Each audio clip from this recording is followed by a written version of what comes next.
Order, order. Steve Double to move the motion, please. I beg to move that this House has considered e-petition 228572 relating to making televised debates between party leaders mandatory in general elections and establishing an independent debates commission to manage these debates. It's a great pleasure to serve under your chairmanship, Mr Sharma, and I'd also like to start by thanking the petitioner, Jonathan Levy, who is from Sky News, who began this petition as part of the Sky News Make Debates Happen campaign, but also to the more than 130,000 members of the public who have signed this petition since September last year and have led to this debate being held here today. The e-petition states that genuine leaders' debates took place in 2010. But in the next two elections, they did not happen, and calls for the electoral laws to be amended to make it mandatory for party leaders to take part in televised debates. It also proposes to establish an independent debates commission to set the rules and format of such debates, which the petition states would take the decision-making out of the politician and broadcasters' hands and ensure TV debates become a regular feature of UK elections. It is worth noting that the Sky News Make Debates Happen campaign has received a fair amount of cross-party support from some prominent members of this House. And I also want to acknowledge the work that my honourable friend, the member for Wellingborough, has been carrying out in regard to his private members' bill, which will shortly be becoming before the House to call to make general elections leaders' debates take place. And I'm sure we all look forward to his contribution to this debate in due course. So I will happily give way. Thank you very much, and I thank my honourable friend for giving way.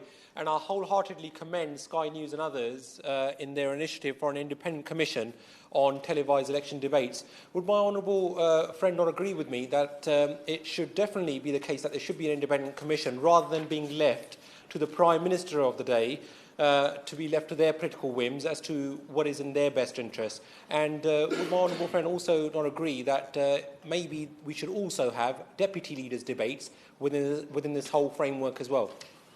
I thank the honourable member for his intervention, and he makes a very good point, which I will come on to develop later, which I think if we are going to have regular leaders' debates and make them and formalise that process, then it is absolutely right that that is managed by way of an independent commission, as he rightly says, to take it out of the hands of politicians and ensure that it is carried out in an orderly and fair manner. As to extending it to deputy leaders, I'm not so sure I would go that far, but I can understand, I believe that the deputy leader of his party is indeed keen for that to take place. Mr Sharma, we are here today to debate having debates, but I do believe that this petition is very timely in coming to this House at this time for us to debate, because there is no doubt that the nature of politics in this country has changed considerably in recent times. The growth of the 24-hour news cycle and the development of social media means that the public have come to what the public have come to expect from our political leaders has changed. We now generally expect our political leaders to be much more visible and much more accessible than they were in previous generations. And I believe that it is in this context that the matter of holding leaders' debates must find its place. Only last month we saw what can happen when it was proposed for a debate to take place between the Prime Minister and the Leader of the Opposition with regard to the EU withdrawal vote. After various toings and froings, it proved very difficult to find agreement for that debate, and it ended up not happening. And I'm not sure that what we saw take place last month around that actually reflected very well on our democratic process. It is also interesting and worth noting that this petition that we are debating here today, at that time, had reached around the 60,000 signature mark and had really slowed up in the number of signatures that it was attracting. But then suddenly, when that debate was proposed and then failed to take place, suddenly had a sudden surge of signatures which pushed it well over the 100,000 mark very quickly.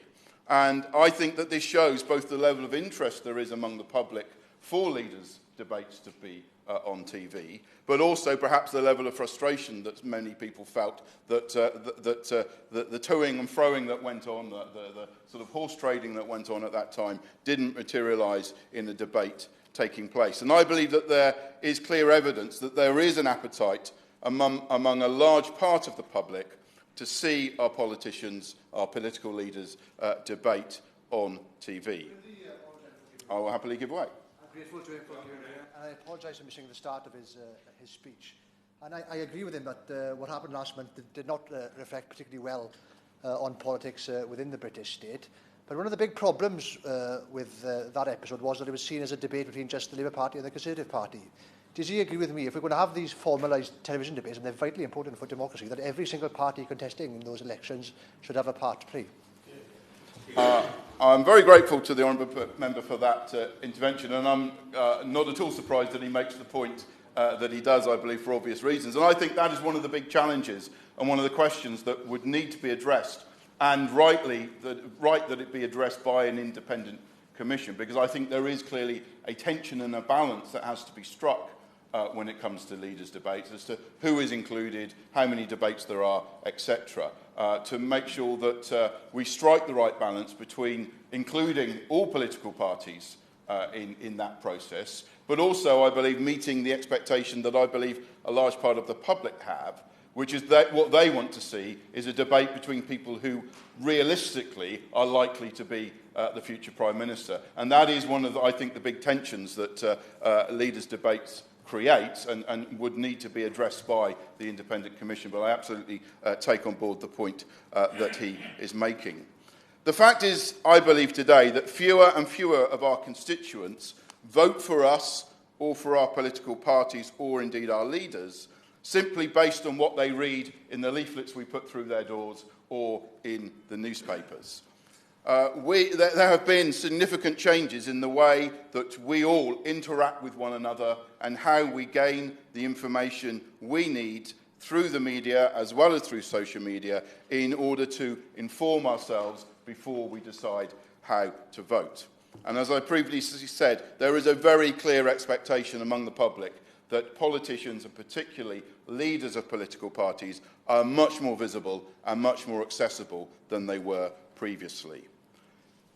The public, I believe, want greater opportunities to see the political leaders in action and interacting with one another in order for them to build up a more complete picture of who they are and what they stand for. Now, party leaders themselves have been at the forefront of some of the changes that we've seen take place. The election campaigns of all the main parties now focus much more on the leader of the party than I believe was previously the case. And very often it is their style of leadership that is scrutinised much more carefully. Televised debates are a great opportunity for our political leaders to present their case and communicate directly with voters through the TV screens into their living rooms and on their smartphones. It is also a way for leaders to showcase the rigorous debates on important national matters that we see here week by week in Parliament, but putting it into a much more accessible format for the public. I will happily give way. It's just you mentioned TV channels here. Is the problem not which TV channel is going to get it? Is that not the prize that we're all looking for? I thank the honourable member for the intervention, and again he raises, I believe, one of the important points that an independent commission would need to decide on.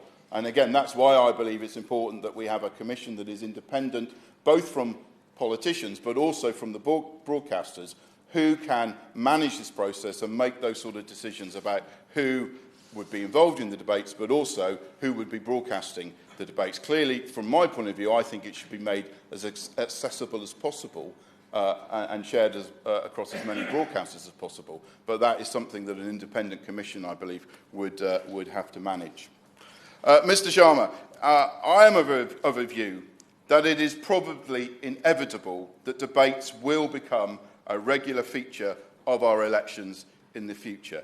Whilst I agree probably not everyone will welcome this, I believe that is clearly the direction of travel that we are seeing. Having taken place in 2010 and being generally well received by the public, I believe there is now an expectation among the public that those debates will happen regularly. And I'm of a view that it would be better to embrace, just one moment, just make this point, it would be better to embrace that expectation and put a proper process in place for those debates to happen, rather than go through the dance we have seen recently at every election. I'll give that. Can you point to any evidence which actually just supports that comment? Because it's quite a sweeping statement, which would be interesting if you could back it up with some evidence to prove. Could you, my friend, just clarify which statement it is you're asking me to clarify? If I may, Mr. Chairman, my honourable friend's claim that the televised debates were well received by the public, and indeed to the extent to which they were actually viewed by the public, would be quite interesting add-on to the comments that he's just made. If I remember the figures correctly, I think there were somewhere around 10 million people watched the leaders' debates at the last time in 2010. I mean, I'm basing it on what I have perceived from the public, and I was out campaigning in that election for someone else. But clearly, when those debates took place, it certainly sparked a great deal of interest on the doors from the voting public. But also, I think just the sense of the reaction we've seen in recent times when the debates haven't happened. I believe that many people have been disappointed that the debates haven't happened. I take his point that views are mixed on this. It isn't a universal thing, but I do believe that as time goes on, we're seeing a general growing appetite among the public for these debates to take place. So I'll happily give way, yes. Gentleman's saying, and I congratulate him for presenting the debate on behalf of the Petitions Committee. The 2018 audit of political engagement by the Hansard Society found that among different sources of news and information respondents used to inform their decision-making at the 2017 general election, party leaders' debates and political interviews were the most important things that they used. Now, even though it was an imperfect process in 2017, nevertheless, voters said they were amongst the most important to inform their decision-making. I'm grateful for that intervention and agree. I think, as I said, I think there is that growing appetite that many more voters today use television and leaders on television, whether it is in head-to-head debates or as he says, in other formats, to help them get the information that they want in order to make an informed decision.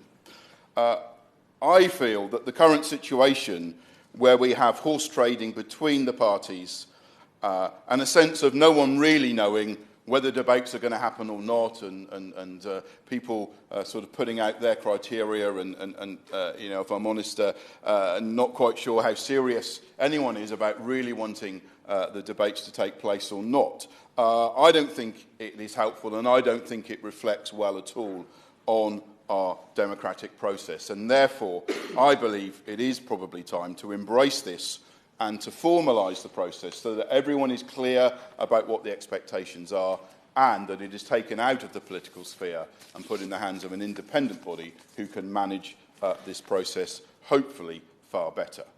And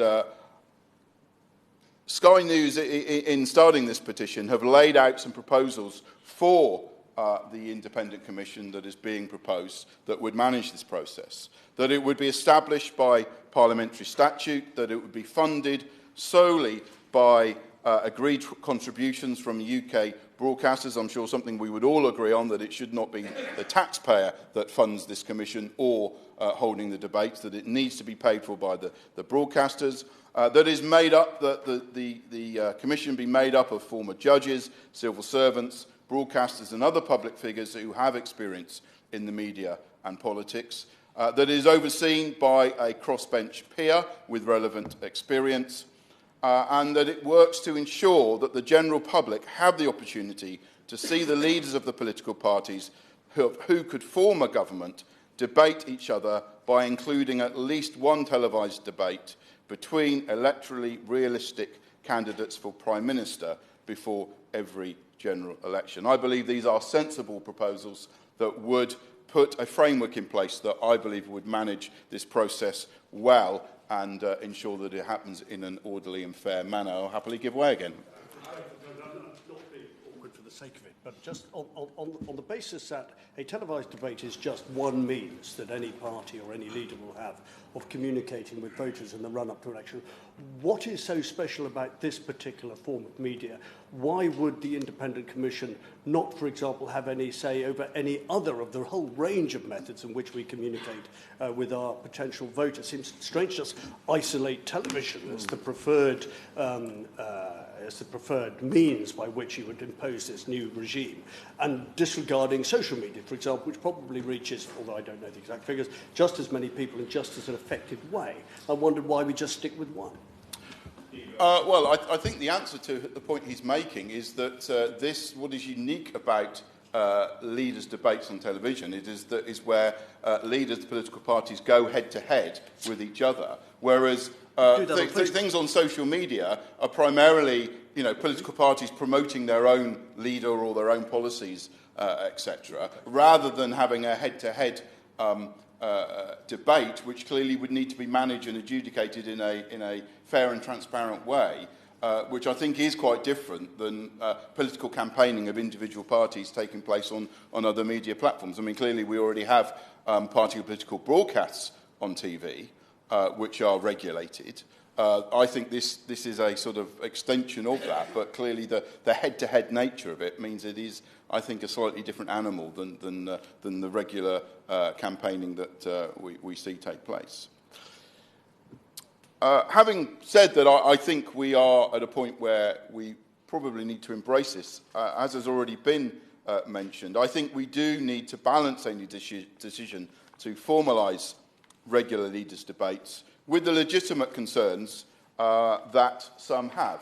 And I think we have to acknowledge, again, as already been referred to, that not necessarily everyone believes that this is a positive step to take or the right way forward.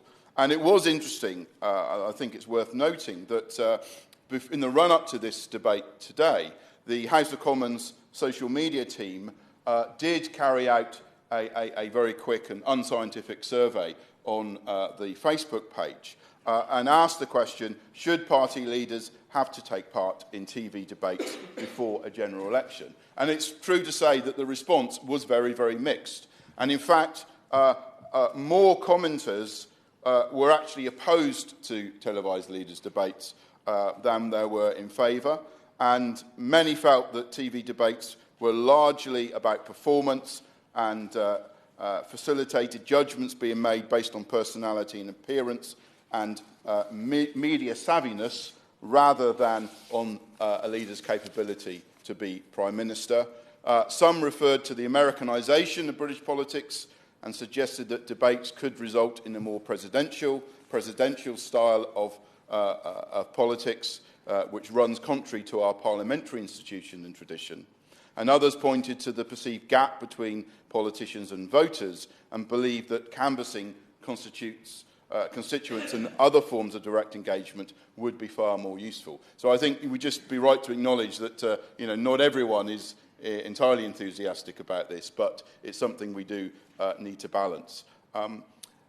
So I think before pressing ahead, it is important that we weigh up these genuine concerns and ensure that they are reflected on before any decisions are taken to progress with this. I've personally considered the pros and cons of regular debates, As I said, although I believe it is probably inevitable that we'll get to that point, and it's probably better to embrace it and shape it rather than resist it, I do think there are a number of important points that do need to be considered. And I think that is important that we do not allow leaders' debates to dominate political campaigning in general elections. Debates should not replace other forms of campaigning, and they should complement rather than replace or dominate the election campaign. And so careful consideration needs to be given as to how many debates are scheduled. And I think, probably the 3 we had in 2010 was too many. Certainly 1 or 2 is where I would think this would sit naturally. But I also believe we need to think carefully about the timing of the debates, that it is very important. One issue that I was very much aware of in the 2010 campaign and the debates that took place there was the role that postal votes had. And I believe that when today increasing numbers of voters are choosing to vote by post, we need to recognise that polling day for many millions of people across the country is not the election day. It happens several days before the actual election day when their postal votes land on their doorstep. And we need to take that into account.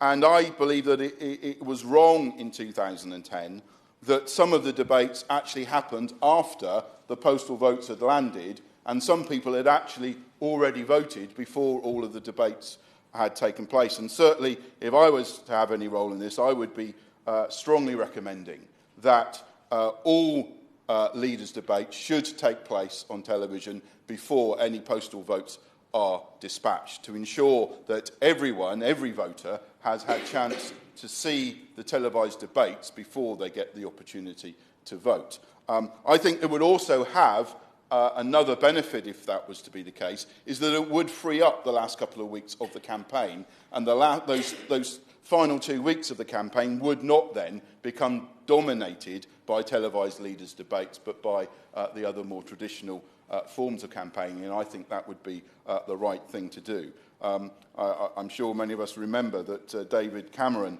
commented when reflecting on the 2010 debates was that it took all of the life out of the campaign in those final weeks because it sucked in so much energy and attention, and I think avoiding that would be very, very welcome.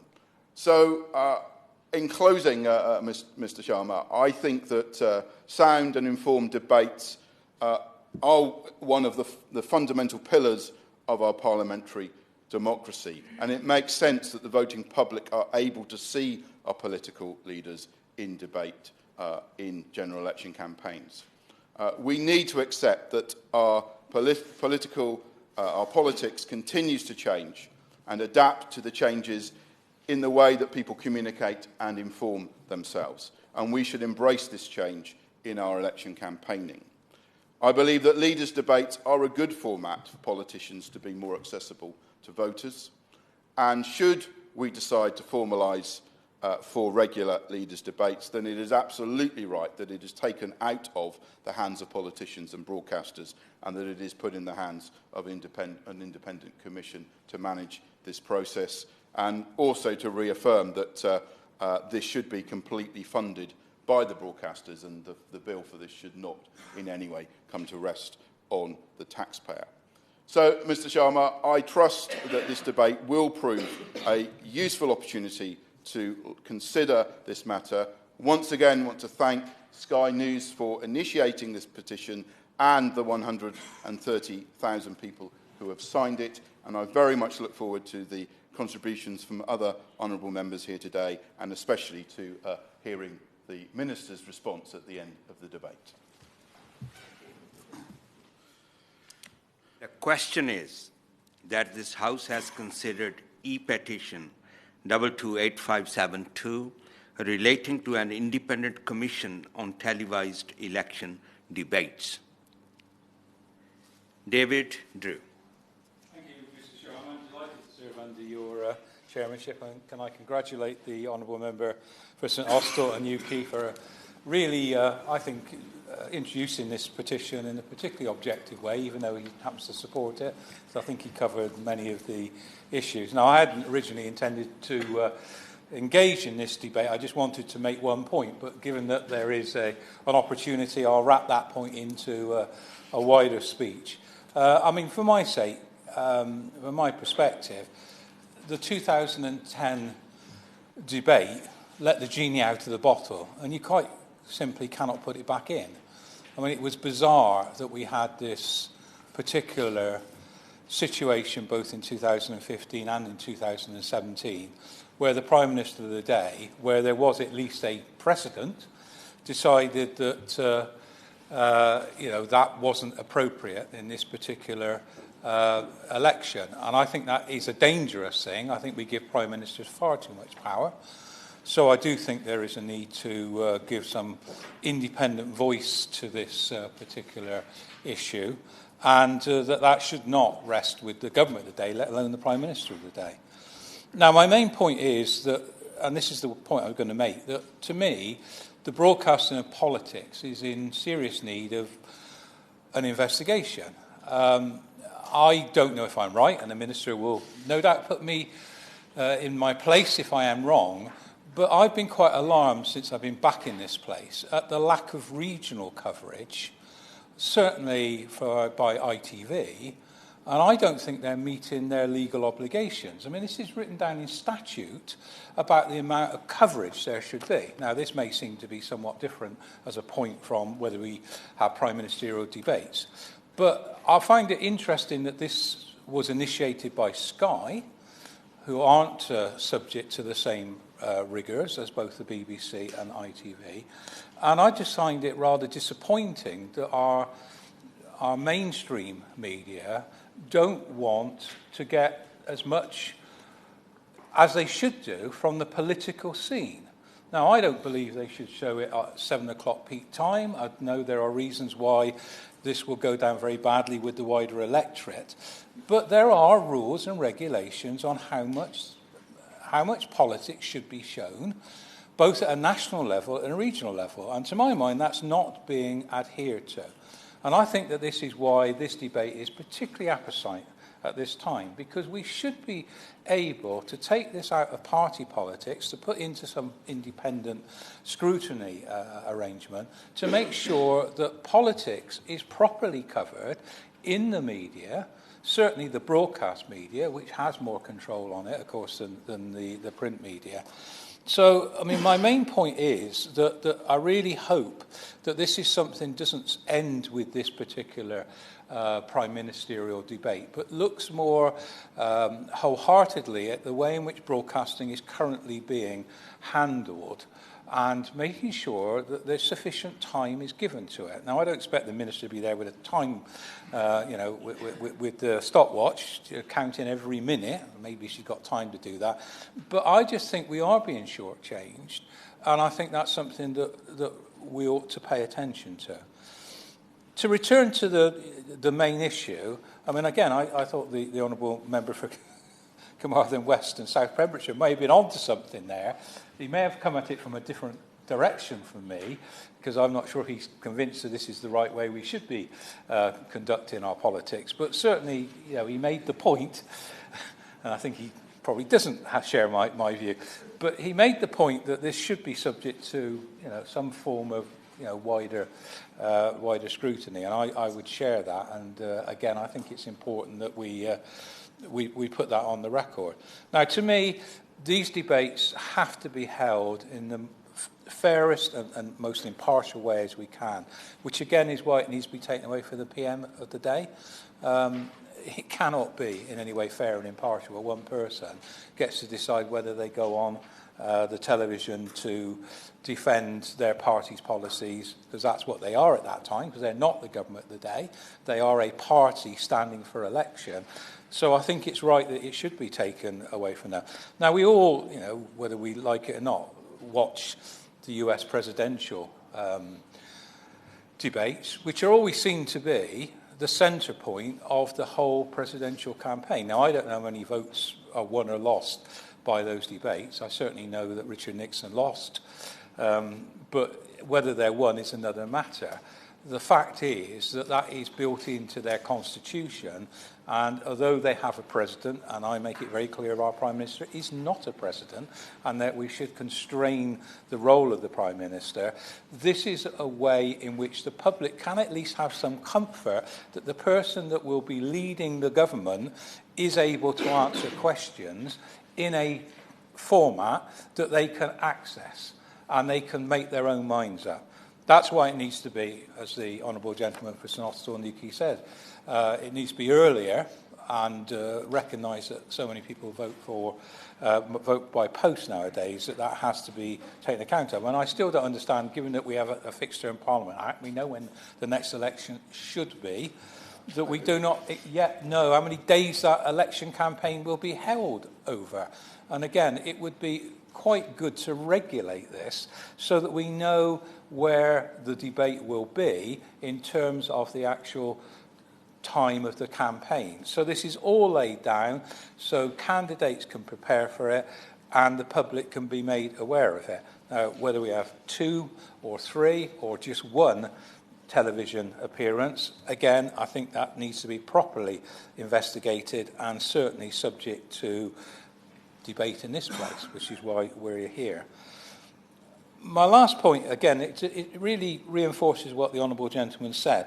I did think the way in which the so-called debate within a debate on the meaningful vote just degenerated into a farce about whether it was going to be on BBC or ITV, what format it was going to take, who was going to be interviewing, were members of the public going to be there as part of a panel.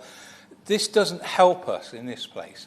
It looks like, as always, it's our self-interest that comes to the fore, and that is something that if we genuinely want to reach out to people, we have to accept that there must be impartial rules.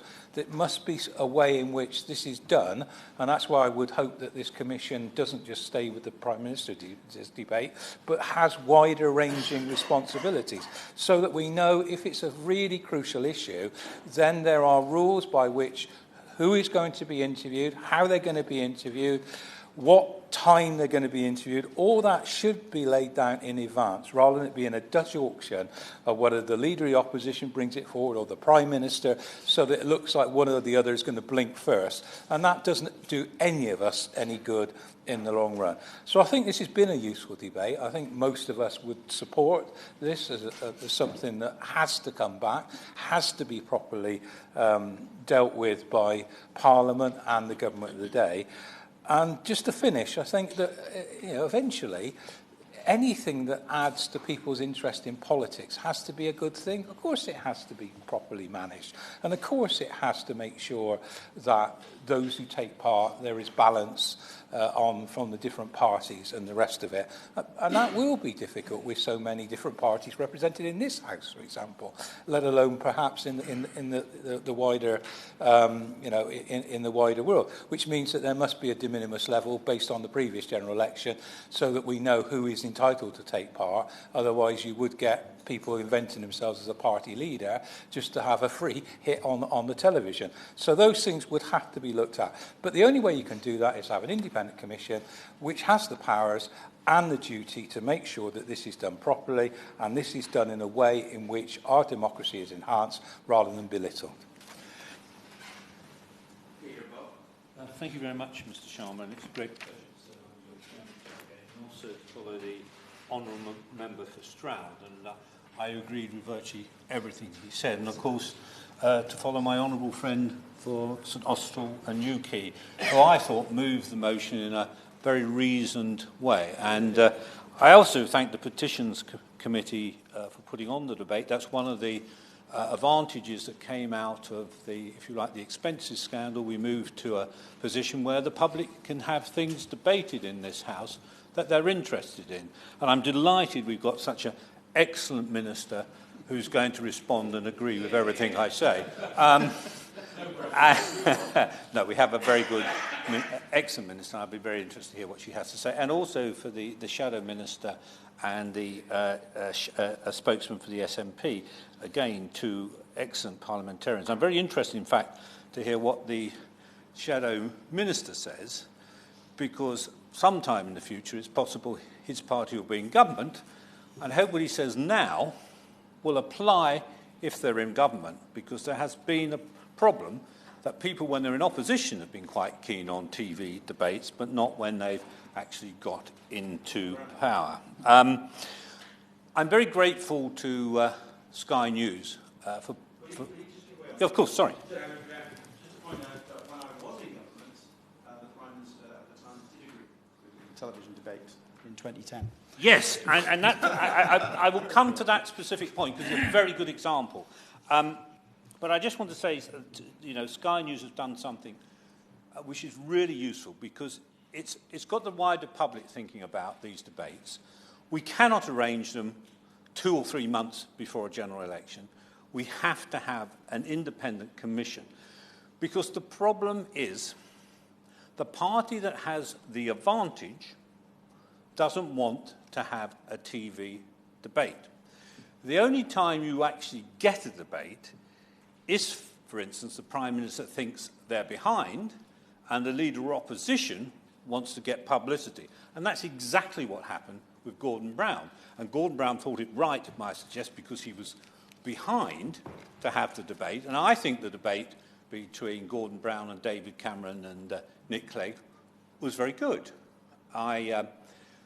When we go out on campaigning during the general elections, we have a campaign session in the morning and in the evening. In the afternoon, and in the evening it's between 5 and 7 p.m. And I remember getting back after campaigning and going to the gym, putting the headsets on and listening to the debates. And the only thing I actually really remember about it was the phrase, "I agree with Nick." But it was a very useful thing for electors to help make up their mind how to vote. So will the government give way? Yes, of course. Giving way. But you raised Nick Clegg and that debate. I mean, isn't that part of the problem that both the member for Stroud and Sir Dawson-Newkey have raised, that it should actually be someone with a credible possibility of being Prime Minister? And what we ended up with was Clegg mania and a disastrous coalition government. Well, you could say that, but I couldn't possibly. Certainly, the first bit of it, absolutely agree.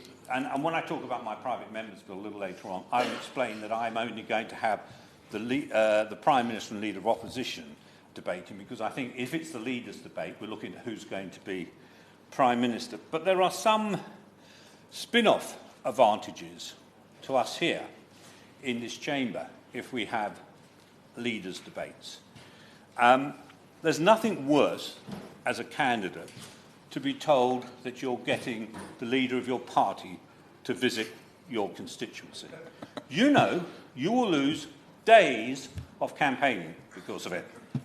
First of all, they ask you to find a suitable venue, something that ties into everything that they want to promote. You desperately find somewhere, talk to the people, they agree to it. Then the party officials say, no, we don't want that, and ask for something else. And then eventually they decide on somewhere else. They send down these advanced team of young people who boss you around and tell you how to run things in your constituency. That's another day lost. And then eventually the leader turns up. You have a PR event, or Cameron Direct was it called at the time, where all these people were asking difficult questions to the Prime Minister. No, they weren't, or Leader of Opposition. They're all planted. There's no real debate there at all.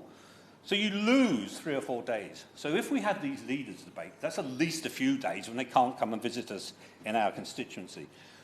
Where I disagree slightly with some of the things that have been said before is the idea that these leaders' debates dominate the decision-making of the British public. And I don't think that's the case. And I don't actually think there's a national swing anymore. I think voters are much more savvy now and vote on what are their interests. And when you look at the last general election, there were all sorts of strange results that if they'd been dominated purely by the party leaders and what they said, we would have had a much more uniform result. So I don't quite think that it will make that sort of difference. But I think it's an important part of the democratic process. And the arguments I hear against it, you know, it's all about performance and not substance. Isn't that what people used to say before they televised the Houses of Parliament? It was exactly the same arguments, and we now see that they were completely wrong. What I really wanted to talk to you, Mr. Sharma, about today is my private members' bill. It is for the Televised Leaders Debate Commission, and it was given its first reading, I think, in 2017. It's scheduled to be debated on the 15th of March. It's the second bill on that day, the first bill being Prime Minister Accountability to the House of Commons, which is actually my name also. But I can assure the House that if on that day that bill won't be moved, the first bill will be the Leaders' Debate. So we have an opportunity in March to actually move this whole process forward. I know the government has little legislative time because of Brexit, but this is a private member's bill, and if on the 15th of March nobody objects, we can move forward and actually get this bill as an Act of Parliament.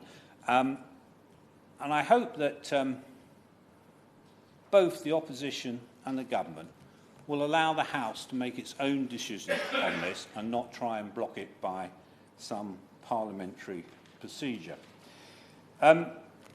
Much of what Sky News are saying now is what my bill already proposes to do.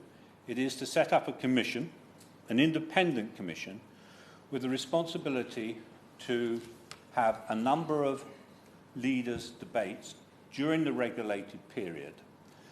Now, my bill calls for 3 debates. One with the leaders of all the parties represented in the House of Commons at the time of the general election. The second and third would be between the Prime Minister and Leader of the Opposition. For what my honourable friend mentioned, we want to look at who is likely to be the Prime Minister. But equally, I did not want to leave out the smaller parties. Now, there is a problem, and I accept this point. By having the leaders of the parties in the House of Commons, you don't have every party, you know. But would you really want a communist BNP party in the debate? I think not. There was a serious problem, of course, with UKIP, but at the height of its power, it didn't have any MPs, but it had clearly a very large support. So I'll leave that down to the Commission to decide whether they brought any other leader of a party in. But anyone who was, any party represented in the House would have, their leader would have to attend. And by the way, this wouldn't be optional. We couldn't have the Prime Minister offloading it to somebody else or leader of opposition. No, they would have to attend. Now, people say that will take up lots and lots of time to the party leaders. I have to say, if they have to prep for weeks on end, they're not much good as a leader. They should know what they think. They should be able to go out there and debate. And these are, under my bill, they're going to be proper debates. The moderator will ask some question, but the Prime Minister and Leader of Opposition will be able to debate with each other, come back and forth. So there is an actual debate, not a rehearsed lines being delivered and then moving on. No, a proper debate. And, you know, we can argue that we don't have a presidential system now. But we've moved, I'm afraid, a very long way towards a presidential system. And I have to say, since Tony Blair. And I remember at last election, Conservative MPs were all there standing with Theresa. That was the message. That was on. That went down well. But it was what it was seen because the leader is so associated with the local politics. So I do think, of course. This notion that we're moving to a presidential system is one that greatly worries me, and perhaps one of the concerns about formalising a TV debate schedule. But I've served in 3 parliaments now, Mr. Sharma, and 2 of those have been hung parliaments, and one with a very small minority. So doesn't that reflect the requirement for any TV debates to actually make sure that every single political party that could potentially form a part of the government has a full role in these debates? Well, what I'm saying in my bill is there has to be a minimum of 3 debates, 2 head-to-head with the Prime Minister and Leader of Opposition, and 1 with all party leaders. Now, I'm saying that's the minimum, and I do accept that if the Commission thought it was a right to have more debates, they could do it. But I just want to have the minimum number that we must have, and I would say these are compulsory, they're not optional. The leaders have to turn up. As to the makeup of the Commission, this is where I go slightly away from what Sky News have suggested. My view, one of the Commission members should be nominated Prime Minister, 1 by the Leader of Opposition, 2 by broadcasters, and 3 by the Speaker of the House of Commons, and 1 of those nominated by the Speaker to be Chairman, and the Commission to serve for the whole of that Parliament, and then a new Commission set up depending on how the election results work. So it's slightly different, but it would be funded entirely by the broadcasters. The object would be to have as much coverage as possible, and I think it would help inform the debate.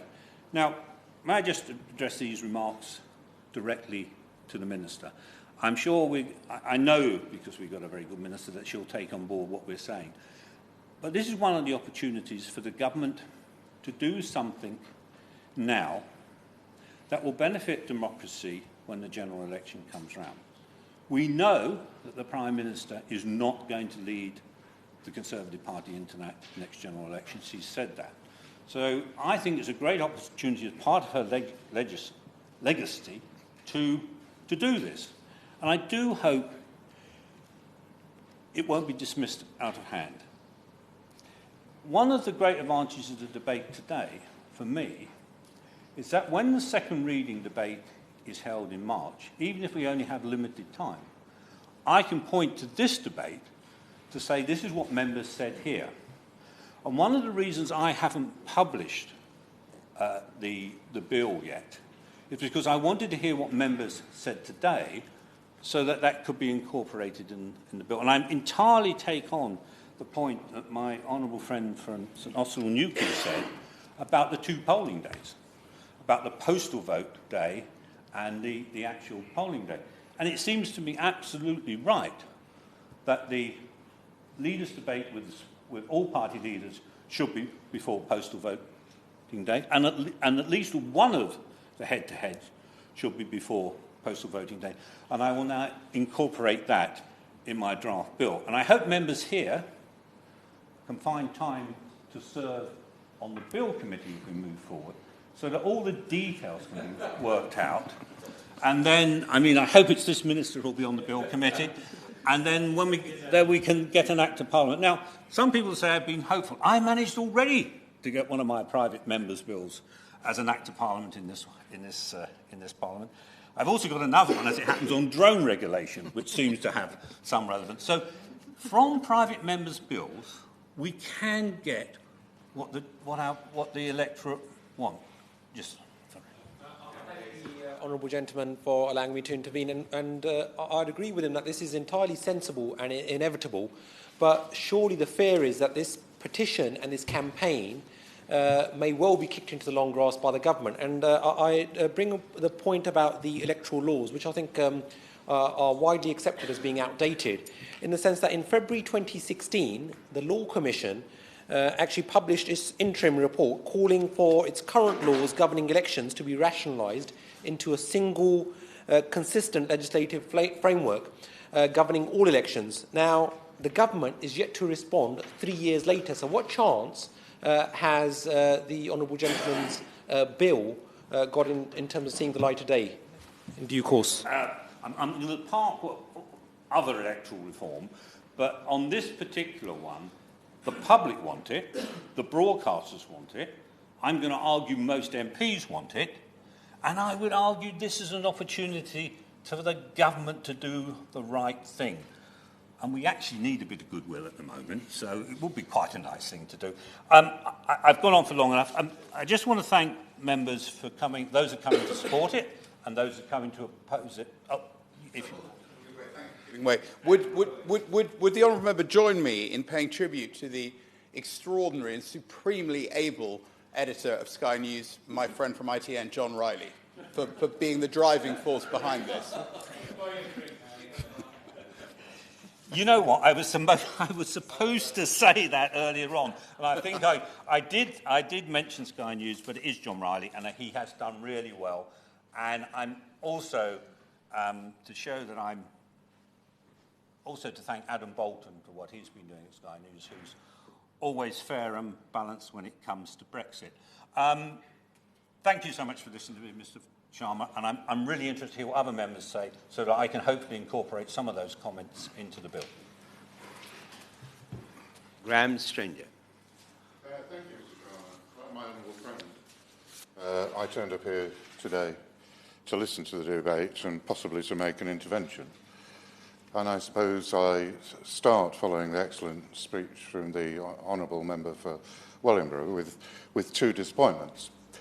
One is the disappointment that there aren't more honourable and right honourable members present. This is an important issue which I can guarantee that every Member of Parliament has a view on how debates on television and the media should be conducted during the period of a general election. It's a disappointment that not more have turned up. It's disrespectful to the 130,000 people who've petitioned for this debate, and it doesn't do justice to what is a very important debate indeed.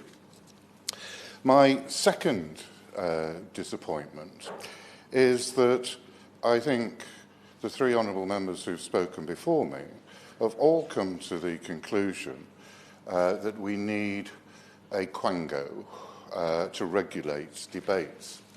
And I reluctantly agree with them. In the way that our constitution works, it has had the merit, because we don't have a written constitution, of being flexible. So when the world changes, the processes within this place and electorally change. And if people were acting in a democratic spirit and with goodwill, one would expect, as television has developed, as the media has developed, that there would have been a response by the politicians and the political parties to respond to that and to enable people to benefit from having the debate broadcast in their front rooms on television. That hasn't happened for the reasons that the honourable member for Wellingborough has stated very explicitly, that leaders of the opposition, when they're massively ahead in the opinion polls, don't want to debate it. Why would they risk hitting a banana skin? And certainly prime ministers, when they're in number 10 and they're ahead in the opinion polls, want to avoid exactly the same banana skin. So I think we do have to have a regulatory body. My heart sank when the honourable member for St Austell and Newquay went through the list of the great and the good who would have to serve on a quango that would regulate television debates, judges and other people. Sadly, Mr. Sharma, we have developed a population of quangocrats who serve on many quangos and scratch each other's back and move from one quango to another. And that means that sometimes we don't get the breadth and the quality within those organisations that we should. And I will make a partisan point here from the particular position I've taken on the Brexit debate. It is extraordinary that the Electoral Commission its total membership are Remainers.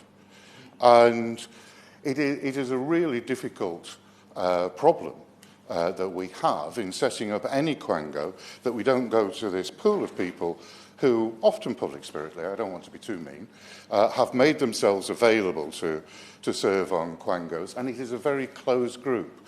So yes, reluctantly, we have to have a body that will look at the complicated issues that are involved. But I do hope it's not the list that was given by the able motivator of this motion. It's important that we have this, these televised debates, discussions in whatever form set up, because we sometimes don't state the blindingly obvious, that the debate is actually at the core of democracy and at the core of our society. And we need to have that in as many forums as we can. When the BBC was the monopoly broadcaster in the 1950s, it might have been sensible just to have it on the BBC, but we have a range of social media, different television broadcasts. We can access television stations from around the world, as well as the traditional print media. We need to make sure that where there is regulation on television, where most people look to during a general election for the discussion, the viewing figures for the debates in 2010 were immense. And I don't think, however much Cleggmania we had in that election, I got worried, because if I looked at the figures, the Lib Dems were going to get a huge number of votes in my constituency. I went out every day, and I suppose I must have knocked on a Lib Dem door, but nobody admitted to it through the whole of that campaign. So it didn't. Those debates were important. People challenged each other, leaders challenged each other.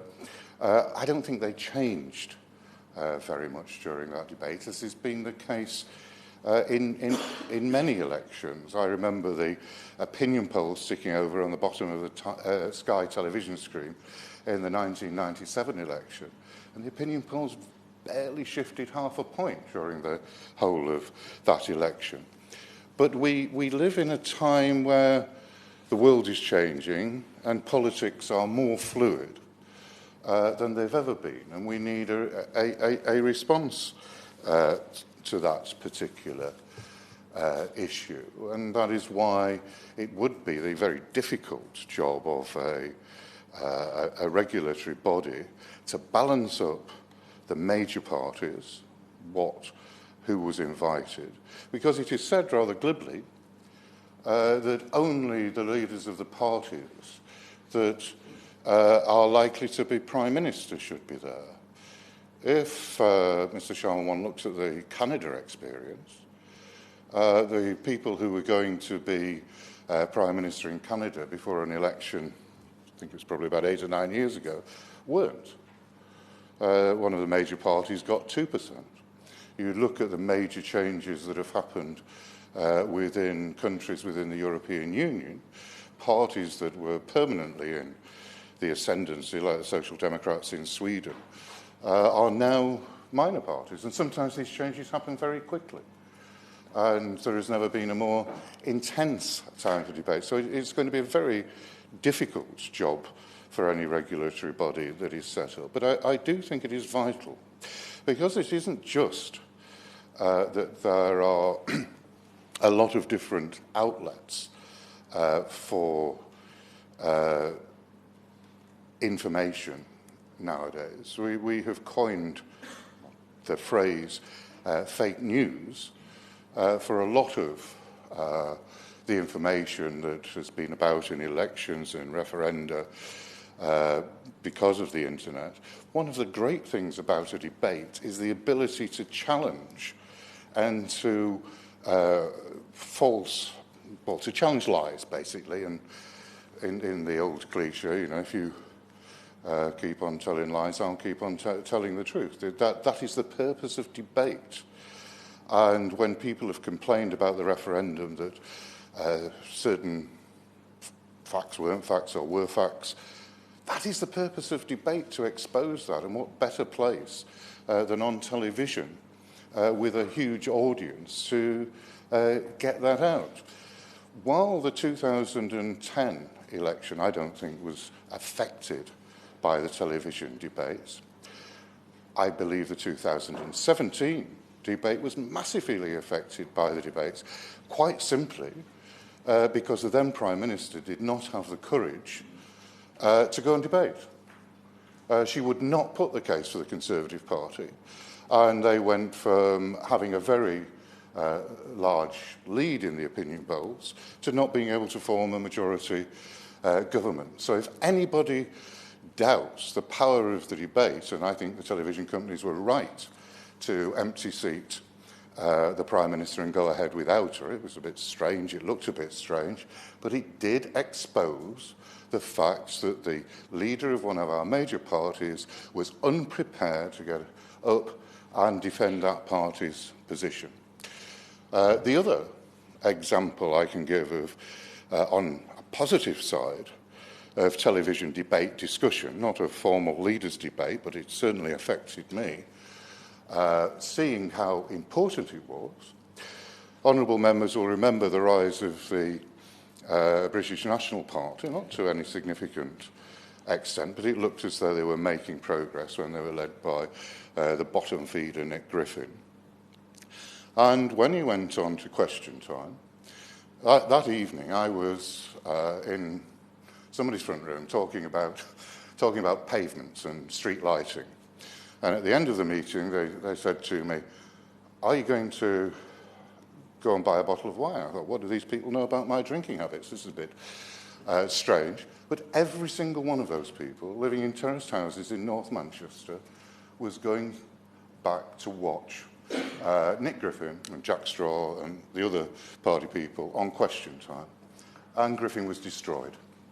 And the BNP fell apart. And that really is the power of debate, and we should do as much, however complicated it is, dealing with parties who have significant support with no representation, and those parties like the SNP and Plaid Cymru, whose primary objectives is to get out of this place and do not want to be Prime Minister, but clearly have a significant democratic impact in the whole of the United Kingdom, how those particular positions can be facilitated. So I think on those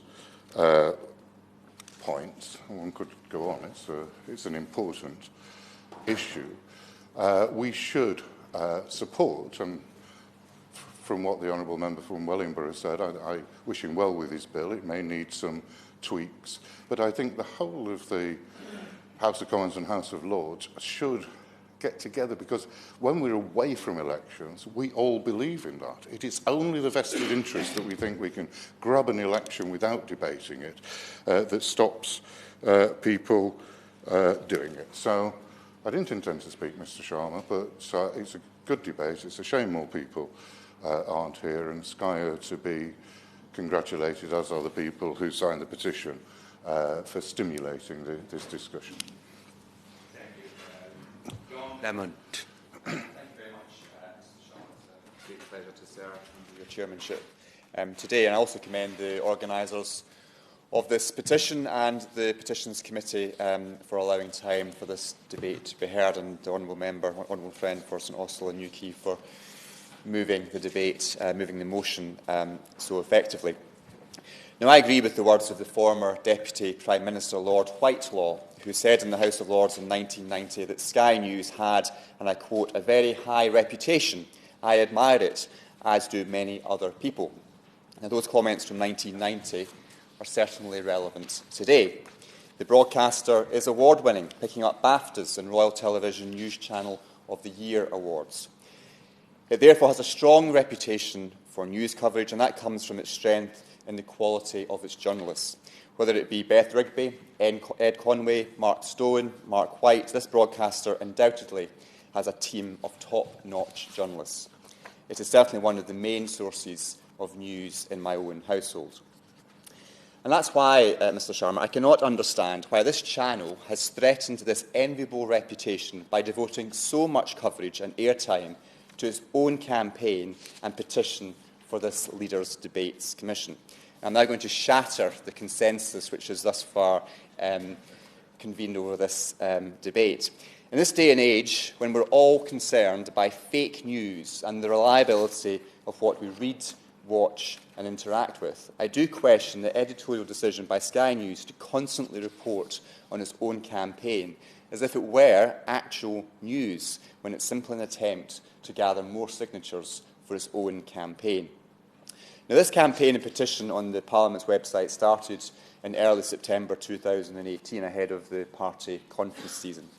Since then, Sky News has been reporting on its progress almost every half hour, and certainly every hour.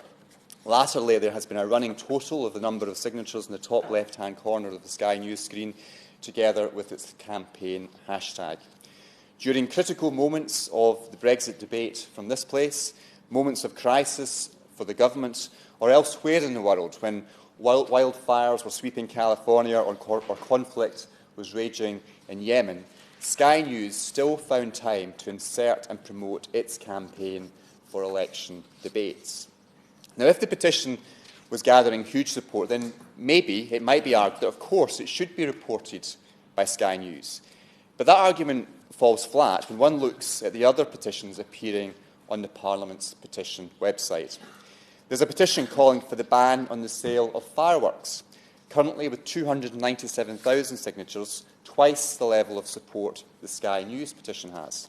There's a petition asking for the UK to leave the EU without a deal. Again, almost 300,000 people have supported that petition. And there's another calling for the lowering of the age for smear tests from 25 to 18 to prevent cancer, set up by a young cancer sufferer with 93,000 signatures. Now, my point, Mr Sharma, is that but for the fact that Sky News was the promoter of this campaign, it would not have been gathering the airtime and the signatures that it has. I've struggled to find any coverage of any of these other petitions which have either attracted more support or are arguably more worthy on any other Sky News outlet. Now, 165 of my 74,000 constituents signed this petition, and despite the best efforts of Sky News, only one has asked me to attend today's debate. I felt so strongly about this, and so strongly about the misuse of Sky News' position in broadcast media, promoting its own campaign and petition, I felt I had to come and speak. Now, I want to say a few words about my own views on the Leaders' Debate and the idea about setting up a commission. Now, general elections in the United Kingdom are not about electing a president. Voters elect 650 individual MPs from which a government is then formed. Now, my experience from previous elections, both for this place and to the Scottish Parliament, when leaders' debates have taken place, is that they suck the oxygen away from local campaigns.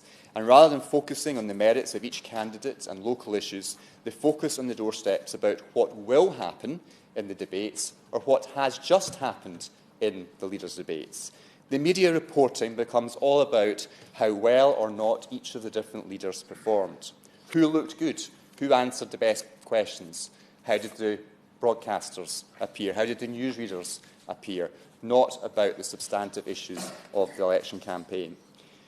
So for a period of time, journalists are not reporting on the critical issues of the election, but become more like commentators at a boxing match. Now, in 2010, this has been mentioned by a number of honourable members already, it was perceived that Nick Clegg had performed well in the debate, which resulted in hours of coverage of the so-called Liberal Democrat bounce. But the actual results showed little or no change in Liberal Democrat support. So how much influence do these debates actually have? In my view, this drive for leaders' debates is simply about the media machine and journalists trying to insert themselves onto an election campaign rather than doing their job of reporting on the key election issues of the day. They provide little new information to voters. Lastly, we have the added complication in the United Kingdom that there are 4 nations within our kingdom with differing political perspectives from each of them. Now, if a leaders' debate is about assessing how potential prime ministers perform, How does this model accommodate smaller parties such as the Scottish National Party, the DUP or Plaid? A number of other members have already commented on this. These parties may have significant support in their own part of the country, but there's no prospect of their leader occupying Downing Street. And this proposal by Sky News does not accommodate what is essentially a way of scrutinising presidential candidates. I note my honourable friend for Wellingborough did in his proposal suggest an alternative, but that I don't think accurately reflects the huge regional variations between different parts of the United Kingdom in terms of how we vote. Why, for example, should voters in Cornwall have to listen to the leader of the Scottish National Party, where none of the voters in Cornwall have any prospect, if indeed they have a desire or not, to vote for the leader of the Scottish National Party? Now, in the letter which we all received from John Riley, the head of Sky News, ahead of this debate, we were told that an independent commission would remove the ability of political leaders to block debates because of narrow political interest. Now, my question is, if it is the politicians who are blocking this from moving forward, where are the BBC and ITV in all of this? They've been pretty quiet ahead of today's debate. I think that's pretty telling. I've had private discussions with the BBC and ITV. I think a number of members in this place will have done likewise. And their views, I would suggest, yes. Very grateful for him giving way. Just as a point of accuracy and balance, that he just might be interested to know that I was interviewed by BBC Scotland and Scotland Today, Scotland this morning, about this debate, and there was a great deal of interest from the BBC in Scotland in it. So. Well, I'm grateful for that point. I mean, from my constituents' perspective, there has not been much interest. My point was more about the management within the ITV, management within BBC Scotland. They are not as supportive as Sky News, the editorial team behind Sky News, appear to have been in terms of pushing this campaign. And they certainly have not got equivalent petitions running, and certainly have not added their support to the petition being run by Sky News. Now, I look forward to hearing the rest of today's debate and the Minister's response. I could have said more, but I thought that more members of Parliament, more colleagues would have wanted to have contributed to this debate, given it is headline news. But it is headline news for Sky News, it would seem, but very few other people. Thank you, Mr. Sharma. Thank you, Mr. Sharma. It's a pleasure to serve under your chairmanship. I join with other honourable members across the chamber in congratulating my honourable friend and fellow South West MP, the member for St Austell and Newquay, for the way he has introduced this debate, and to the Petitions Committee as well for bringing it forward. I also join other colleagues in congratulating Sky News for initiating this, and they are to be congratulated certainly for achieving 130,000 signatures on this petition, as my honourable friend who just spoke said, not for want of trying, due to the fairly widespread coverage that Sky News were able to give. I suppose I should start, Mr. Sharma, my remarks with a sort of informal declaration of interest, and that is to say that before I reached this place, I was a broadcast journalist for 20 years, working for much of the time, not for Sky News at all, but for the BBC. Starting to sound less like a declaration of interest and more like an admission of guilt, isn't it? But I nonetheless, because of that background, I do take a close interest, as people will be unsurprised, I suspect, in the interaction between the broadcast media and democracy. I have seen it from both sides, poacher turned gamekeeper, if you like. And although I cannot claim ever to have been in the exalted heights of editorial management at the BBC, in which I was responsible for anything so important as a televised national election debate, I was nonetheless involved on a regional level at organising debates as between candidates in individual constituencies. I think many of the arguments actually run across the piece. I will admit to being slightly torn when I heard about this petition, because fundamentally, as now a democratically elected politician and before that a broadcaster, I absolutely want us to do everything possible to engage more people in the democratic process. I think that's absolutely vital. Where my problem lies is I remain to be convinced that televised election leaders' debates are the way to achieve that. And I'll go on to just say a few reasons why I believe that to be the case. I was also torn as to the precise merits of this petition as it is written. Until that is, I looked at it in detail. Now, the coverage that Sky News have been giving it, as my honourable friend made clear, has, I think, made one think that it's about simply who should be organising a debate, an independent electoral commission, in other words. But when one actually looks at the wording of the petition, it seeks to go far further than that. And this is where I have the problem, because I quote, the petition wording says, amend election law to make party leaders take part in a televised debate. And that, I'm afraid, is where it lost me. And it lost me for a number of reasons. The first one is it's not a matter for legislation to make party leaders take part in an election debate. The second problem that I have with this is, and I don't wish to be facetious about this, but suppose in a parallel universe a parliament was to pass this law and make it mandatory for party leaders to take part in an election debate. How are they to be forced so to do?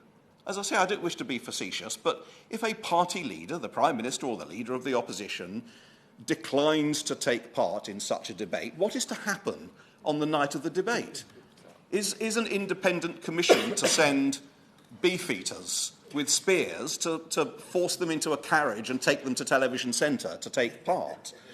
It just doesn't seem to me that it is plausible to suggest that such legislation could possibly work. Of course, I give way to my honourable friend. Thank you, Sean. My honourable friend for giving way. He's making a powerful speech. But on this particular point, if it is the law of the land that the leader of the opposition and the Prime Minister attend these debates, they will do so. To do otherwise would be outrageous. I don't see that it's enforceable. I take the honourable gentleman's point that it would be probably outrageous as far as their electoral ambition was concerned not to take part. And as the point was made very eloquently earlier on, I think there is some sign that not taking part in a debate probably doesn't do a leader any good. I still stick to the point that I am not clear how one would force a party leader to take part in such an event. So I'm not convinced that the petition is calling for something that in reality can be delivered. Now, generally speaking, although I've said very clearly that I welcome any moves to make the democratic process more accessible to residents, to our constituents, I'm not convinced TV debates are the way to do that. As other members have said, so I won't develop this point at length unnecessarily, they haven't historically been part of our democratic process. Only in 2010 did the first election leaders' debates occur. We spoke earlier on about the figures, so using the wonders of new technology, I've got the figures for the 2010 debates here. They're substantial viewing figures, it's true. For the first debate, ITV hosted that and 9.9 million viewers watched. The second debate, hosted by Sky News, 4.2 million viewers. And the third debate on my former employer, the BBC, 8.6 million. Not insubstantial, but not massive. Just for comparison's sake, Call the Midwife on Christmas Day was watched by 8.7 million people about 2 weeks ago. The broadcasters slightly shot themselves in the foot after 2010, I have to say, by trying to make the point that if you added up those three figures, a total of 22.7 million people watch these debates. Mr. Sharma, that's a bit like saying, because I'm speaking in this debate now in this chamber, and I also hope to speak in a debate later in the main chamber, that somehow miraculously there's two of me. But that's not what those viewing figures show at all, as indeed the organisation fullfact.org.uk, whose website I've just accessed, make the point as well. So I think it is debatable how much the debates really are popular and really are relied upon by members of the public in order to make their decision. We don't have a presidential system, as has been described, and whether people might think, well, we've moved towards that whether we like it or not, constitutionally, the voting public do not vote for a Prime Minister. Yes, of course I will. The national elections, certainly for the parties who fight seats across the United Kingdom, is on the basis of manifestos. Would the honourable gentleman like to compare the number of people who read our manifestos with the number of people who watched the television debates? Because he's absolutely right, this is not a presidential debate, but the leaders are putting forward their manifestos. Well, manifestos are not, in my experience, ever going to make it to the top of the bestsellers lists. That's very true. However, what I'm going to come on to say, and he makes a perfectly reasonable point, is that I think there are other ways in which parties and party leaders can get their message across and sell their manifestos, if you like, other than the idea of a TV leaders' debate.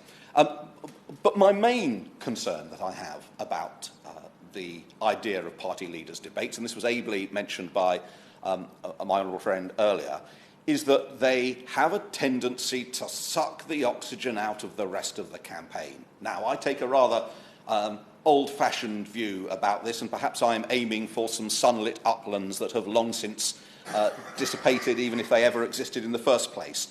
But I would quite like election campaigns to be about ideas and policies and ideologies. I don't want them to be about whether the Prime Minister was wearing kitten heels and whether the Leader of the Opposition was on the podium on the right or the left, and what colour tie the Leader of a third party might have been wearing, and whether the TV host hosting that particular event did a good job or not. But that is what you get if you have a campaign which is, let's say, bookended by two election debates, perhaps a fortnight apart. You get the first week before debate number one, looking forward to debate number one. The second week looking back at debate number one. The third week looking forward to debate number two, and the fourth week looking back at debate number two.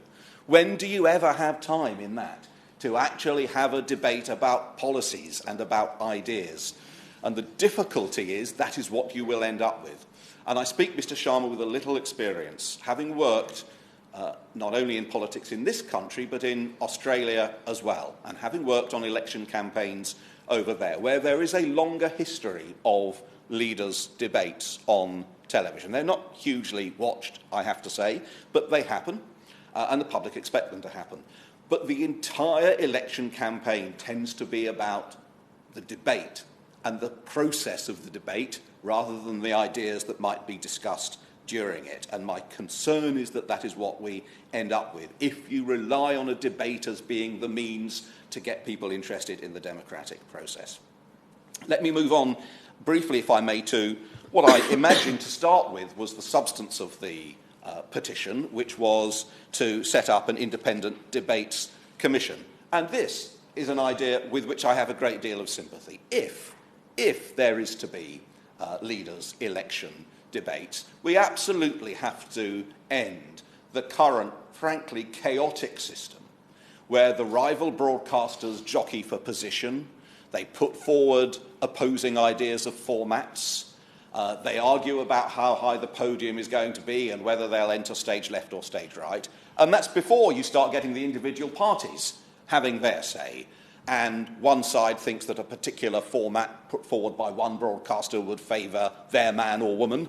The other party says, no, we prefer the other one. What do you end up with? You either end up with no debate, or you end up with, frankly, a month's worth of ridiculous discussion about something that really only a few nerds in politics and broadcasting are interested in. And once again, you get absolutely no further forward in discussing the ideas or the policies. I'm not convinced that an independent debate commission would change any of that. The other thing that I'm not convinced at is even if they were set up with a great deal of legislative power behind them, they are not going to be immune from the sort of pressure which is brought to bear currently on the broadcasters by the differing party leaders who are jockeying for a different format, one from the other. I'm not convinced either they would be immune from potential legal action. And the point was well made by a colleague earlier on. Define a party leader. Someone could suddenly set themselves up as a party leader. So where does that leave you? Do you then say it's only potential prime ministers who may be allowed to take part? It's a very difficult circle to square. I am not convinced that an independent debates commission would have any success in doing that. My overall view, however, is that I think we're barking up the wrong tree here. I absolutely want more people to be involved in the democratic process. It's vital. And I could understand if we were having this discussion maybe 20 or 30 years ago. But I think the boat has sailed on TV election debates, on expecting people to sit down at 9 o'clock on a random Tuesday evening to watch something on linear television, even though it'll be repeated and watched on the iPlayer or the Sky version thereof. The fact is, I think TV debates feel to me like they're a bit old hat in 2019. There are many more ways in which we can be encouraging and should be encouraging people to access the democratic process, and they are doing so. There are any number of social media platforms in which, in my experience, in the last general election, is where the real policy debates seem to be happening. I am not sure that mandating now in 2019 for a TV election debate in prime time is really looking forward at all. I think it's probably looking backwards. And I would add, I was much taken with the point made, I think it was the honourable member for Stroud who made the point about the need for our regional broadcasters to get involved more in the democratic process. And I think that's absolutely crucial. I speak as someone who spent most of his career in regional broadcasting. In my area, BBC Spotlight and ITV West Country do a very good job with the coverage of their local politics. But maybe we ought to be thinking about those outlets taking a greater role in ensuring that some of the issues are debated and are done so on a level which is more relevant to people in their constituencies. So, Mr. Sharma, I won't seek to detain colleagues any longer, but in conclusion, I understand the principle behind the petition. I do applaud Sky News for initiating it. I'm not opposed to leaders' debates per se. I just remain unconvinced that they are the way forward, and I am utterly unconvinced that it is possible or desirable to make it mandatory that they must happen. If they are to take place in the future, because of some agreement that they should, then yes, I absolutely see the argument in favour of a debates commission to independently, that's the key word, independently decide on their format and their timing, therefore taking it out of the hands of the broadcasters and of party leaders. But overall, seeking to make debates mandatory is, I believe, not the way forward. I remain very uncomfortable with that, and I applaud the decision of the government, which I assume the Minister is about to repeat from an earlier response to the petition, which is that the government should not be changing the law in this direction. Thank you, Mr. Sharma, and it is a pleasure to serve under your direction, even if you're about to leave. I normally on a Monday morning spend time travelling down from Scotland to take part in the afternoon's business. Today was a little different, though. Already here, I had the great privilege and honour of being interviewed live on Sky News on their platform that they have on College Green, and very interesting experience today as well, because there was a cornucopia of dissenters heckling and providing a narrative to the entire episode, including some members of the English Defence League and an evangelical gentleman who was encouraging me to repent my sins all the way through the interview. But in the middle of that experience, the redoubtable Adam Bolton asked me whether or not I would have faith in an independent commission to organise these TV debates. And I had to think about it for a little, because I don't want to just write anyone a blank cheque here, particularly not a new quango were it to be set up. But my response would be that, well, I would have more faith in an independent commission to organise TV debates than I do in the way that it is done at present, which is a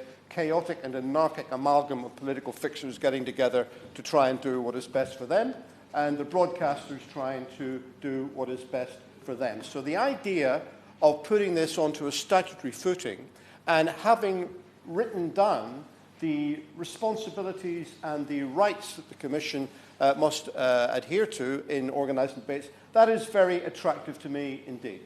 And I think there are three immediate benefits that would arise from this. The first is that it would take the matter out of party politics, out of the hands of the political fixers, and actually provide a level playing field and a set of fair rules that everyone would have to abide by. And whilst they may, I'm sure, prove inconvenient from time to time or troublesome from time to some or other of the parties, they would nonetheless be a situation where everyone had to play by the same set of rules. The other reason why I would welcome an independent commission is that it would give us the opportunity to ensure that not just third party, but fourth, fifth, sixth, and other minority voices are represented in the debate. And the other reason why I think an independent commission would be useful as well is because it would allow some discussion to take place and some control over the format of the debates that take place. And we haven't spent much time this afternoon talking about format, but I would understand why a lot of people might be sceptical about the idea of television debates if they resembled the circus we have every Wednesday afternoon at Prime Minister's Questions, for example, which is an exercise in how the executive is not accountable to the legislature, with pre-arranged and quite often pre-rehearsed questions and answers being traded for the benefit of the TV cameras, but not really an exercise in scrutiny, not an exercise in debate. So allowing a more inquisitive format where people are allowed to truly challenge each other and are subject to perhaps third-party questioning and moderation as well, that seems to me something that would be extremely beneficial. Now, until the last two colleagues spoke, I was worried that this was a bit of a one-sided debate, actually, and that we were having this consensus among all of those that spoke previously. But there have, in the last 20 minutes or so, been some arguments put against the principle of having the television debates at all, never mind whether they're run by an independent commission or not. And I think it's important, as we consider how this argument develops, that we look at those arguments against and see whether or not they have validity and whether they in themselves could be countered. And I want to just spend a couple of minutes with some of them. The first is the suggestion, which has been hinted at, which this is somehow a matter of trivializing serious political discourse, that it's actually taking politics and important decisions and putting them on television in the name perhaps of entertainment. Well, it seems to me, actually, that by having an independent commission, that is the best way to guard against the trivialization of politics and it being presented as entertainment, because we can actually build into the process quite clear rules that prevent that from happening. And I also think that when party organisers or media or broadcast officers or whoever's responsible for this express concerns of this nature, I think they're being a little disingenuous, because these are the very same people who spend an awful lot of time and an awful lot of money trying to look at the very latest social media platforms and make sure that they are using them as effectively as possible, often by trivializing or certainly condensing the political message so that it is easily understood on those very limited platforms which they make use of. The other suggestion that's been put about, the other argument against it is that, well, how would you define what a leader is? And I want to just discuss here the role of the SNP in particular in such debates, because the honourable gentleman from Berwickshire, Roxburgh and Selkirk suggested that someone watching in Cornwall might not care very much about what the leader of the Scottish National Party would have to say were she to take part in a debate. And perhaps that would be because he's assuming that the leader of the Scottish National Party would talk about matters only in relation to Scotland, which is, of course, the principal brief of the SNP. But it seems to me that these debates also provide an opportunity for everyone in the place where the election is taking place, which for now would be the United Kingdom, for everyone to ask the question, well, what type of government do we wish to get out of this electoral process? And as the honourable gentleman knows, his side were successful and mine unsuccessful back in 2014 in the Scottish independence referendum, and therefore, for now, Scotland remains part of the United Kingdom, which means its representatives in this Parliament have every bit as much right as anyone else to determine and to influence the character of the government of the United Kingdom. So I think that people in Cornwall and everywhere else in the United Kingdom would be extremely interested to know what the criteria would be that the SNP would adopt in this Parliament were it successful in the election, in terms of determining who should form the next government of the United Kingdom. Let's see if you do the same point. We'll take you first. I'm very, very grateful. And just to clarify the point I was making, it's not that the people of Cornwall would not care about what the leader of the SNP would want to say, but she's not, and your party is not on the ballot paper in Cornwall. So people of Cornwall will not have the opportunity to vote SNP even if they wanted to. And if you extend that argument, or the argument you're pushing forward, which other parties do you include in the debate if they're also not on the ballot paper? Can I just take the points? It's, I presume, relevant to the same point?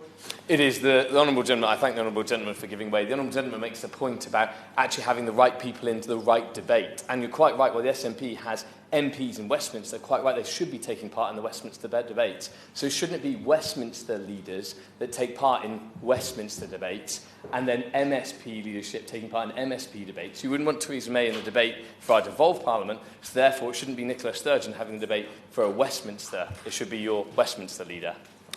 Well, you see, people have suggested earlier in this debate that, of course, the British system is not a presidential system. So it's not just a matter of who becomes the Prime Minister. And indeed, we don't elect Prime Ministers at the election, which is constitutionally absolutely correct. So for me, the purpose in TV debates isn't just to say, well, who's going to be the next Prime Minister and have some gladiatorial contest against the potential challengers for that position. It's a matter of saying, well, what do we want the government of the country to be? What are the serious issues it should adopt? What are its priorities? What is its general direction? And that is where TV debates can prove extremely useful in trying to educate the public and raise awareness of these very important issues. So, and having an independent commission, of course, gives us or them the opportunity to make sure that matters are conducted in a way which allows that to happen, rather than it being seen as some sort of presidential contest. There's also been a suggestion that, that somehow it's a bit... It's somehow not quite right that Parliament should be seeking to make regulations on broadcasters on this matter, that actually it's up to them to cover politics in whatever way they see fit. And the Honourable Gentleman, of course, was critical of Sky in particular and their editorial judgments that they make to cover their own campaign. Well, I would say this, that, of course, there is much regulation about the conduct and coverage of elections already in this country. We have a very highly regulated electoral system, and quite right too, so that people are able to challenge if something is seen to go wrong. So the idea of Parliament seeking to regulate the broadcast coverage of an election campaign or any other political campaign seems to be entirely consistent with the fair and democratic process that we have of trying to make sure that all of these matters are fairly regulated. There was also a suggestion put forward that somehow a national TV debate would undermine local campaigning. I'm sorry, I just don't buy that. In my experience, as other colleagues have mentioned, people actually do tune into the TV debates because perhaps of the way it's presented as a television programme, but the effect of doing that is to engage them with the political process more generally.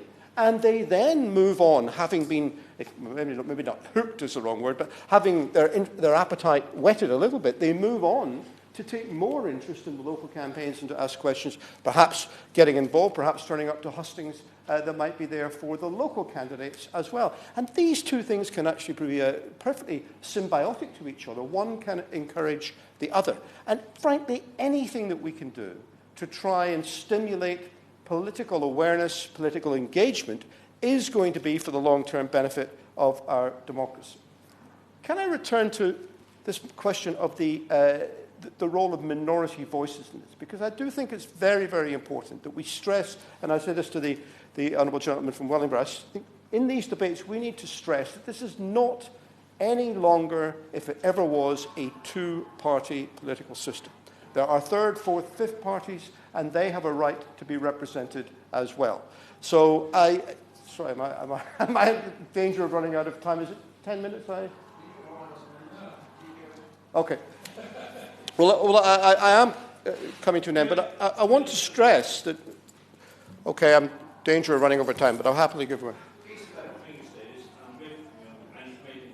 A powerful speech, but the whole point of my bill is to include a debate between the leaders of the smaller parties as well. So it's not, it's very important. I would hope the SNP would support the bill because it does include that provision. Okay, well, that is welcome, and I think that is important. But I mean, to make the point, I would say this, that in the country that I represent in this chamber, the two major political parties, Labour and Tory, between them, added together, are lucky if they can command half of the electorate's support. So almost half of the entire electorate places its allegiance with parties other than the two main parties in the United Kingdom. And I think that needs to be understood and that needs to be built in to the process of doing this. In fact, we had the situation before Christmas when we had the shenanigans about the debate, which of course wasn't meant to be an election debate, it would have been a debate about Brexit and what to do. With a situation where the SNP, the third party in this House in terms of its representation, the second largest political party in the United Kingdom in terms of its membership, was likely to be excluded from a debate that was going to take place, well, it didn't in the end, but it was going to take place, between the leaders of the Conservative and the Labour Party. And this is all the more bizarre when and the Shadow Minister might want to respond to this, but it's all the more bizarre given that the leader of the Labour Party, as I understand it, has said that if there were to be a general election in the coming months, Labour would be committed in its manifesto to implementing Brexit. It might do it differently, but it would nonetheless be committed to implementing Brexit. So therefore, we were going to have a debate between a Conservative way of doing Brexit or a Labour way of doing Brexit, ignoring other voices who didn't want Brexit to happen at all, and conveniently ignoring the fact that now consistently a majority of people in opinion polls throughout the length and breadth of the United Kingdom don't want Brexit to happen at all. Well, it is. He's making outrageous claims about how his knowledge of what the British people want. Let's face it, there was one referendum, the decision was made, your side lost, stop moaning about it. No, well, see, I'm a Democrat and I believe that in a democracy people have the right to change their mind. And it is quite clear that a very large number of people who voted for Brexit 3 years ago have now changed their mind when they understand what it actually means. But leaving that to one side, my point is this, that we were in danger of having a debate before Christmas between the leaders of the two main political parties in the United Kingdom where the alternative to Brexit was not even going to be represented in the debate. So it's just as well, I feel, that that didn't go ahead. Mr. Davis, let me just finish by saying this, that a number of people will be concerned about the practicalities and as to how these things can be made to work. And, of course, the uniqueness of the British system and its idiosyncrasies and how they can be respected. It should not be beyond our ability and our wit to be able to make this happen. In Scotland, there are 5 parties represented in the Scottish Parliament, and there are regularly 5-way debates on broadcast television and in other fora, which don't seem to present any great difficulty at all. There are many other countries throughout the world who have multi-party systems, who have proportional electoral systems, where, of course, it's usual for governments to be formed on the basis of coalitions between a number of different parties. They have no difficulty in being able to have all of the party views represented in broadcast televised debates. So if they can do it, I suggest that we should be able to do it as well. And let me just finish by saying to the Minister, I know she keeps being sent out to these types of debates and has to say that the government, this wasn't in the government manifesto. I'm sure it wasn't, so therefore the government isn't minded to do anything about it. But I think on this, at least I would ask her to accept that this should be an ongoing and open debate. And I would ask her to consider playing a role in stimulating that debate and in not closing her mind or her ears to the voices that are coming that says we need to look at much better regulation of something that has, in fact, become part of our institutionalized way of doing politics in this country anyway. We might as well accept that and try and make it the best that it can be. Well, thank you very much, Mr. Davis, and it's been a very interesting debate so far. I think I'd like to say at the outset that, contrary to some of the colleagues who've spoken, I think that Sky News have performed actually quite a valuable public service in trying to take the party politics out of the process of election debates and allow us as politicians to concentrate on how best to present our policies, which, after all, is what really matters. And so I think the government should stop digging its heels in on this and back election debates as an integral and important part of our democracy. There's no need to wait. Let's just agree to debate. Now, we've had some very, very good speeches today, including, first of all, from the Honourable Gentleman, the member for St Austell and Newquay, who presented the debate on behalf of the Petitions Committee extremely ably. And he referred to the recent toing and froing about the possibility of a Brexit TV debate, and other honourable members have referred to that.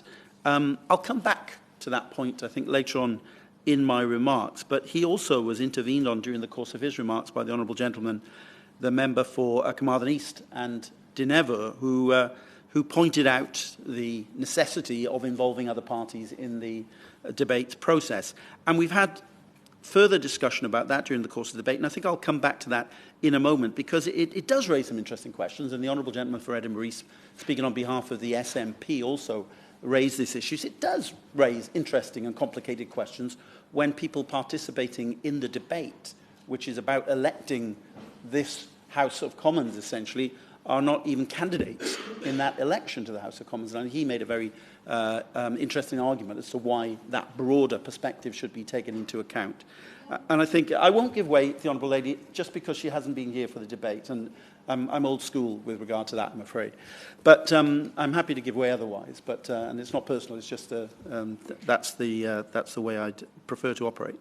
So, in relation to what the Honourable Gentleman was saying, the member for Carmarthen East and Dinever, he made a very valid point, but I think it does raise interesting issues about which parties should be involved in these debates, and there certainly must be a role, and they must somehow be incorporated, whether it's through the means suggested by the Honourable Gentleman for Wellingborough or other means. They must be incorporated into this process. The Honourable Gentleman for St Austell and Newquay also said that leaders are much more visible and accessible these days than they used to be. I'm not sure that's entirely true.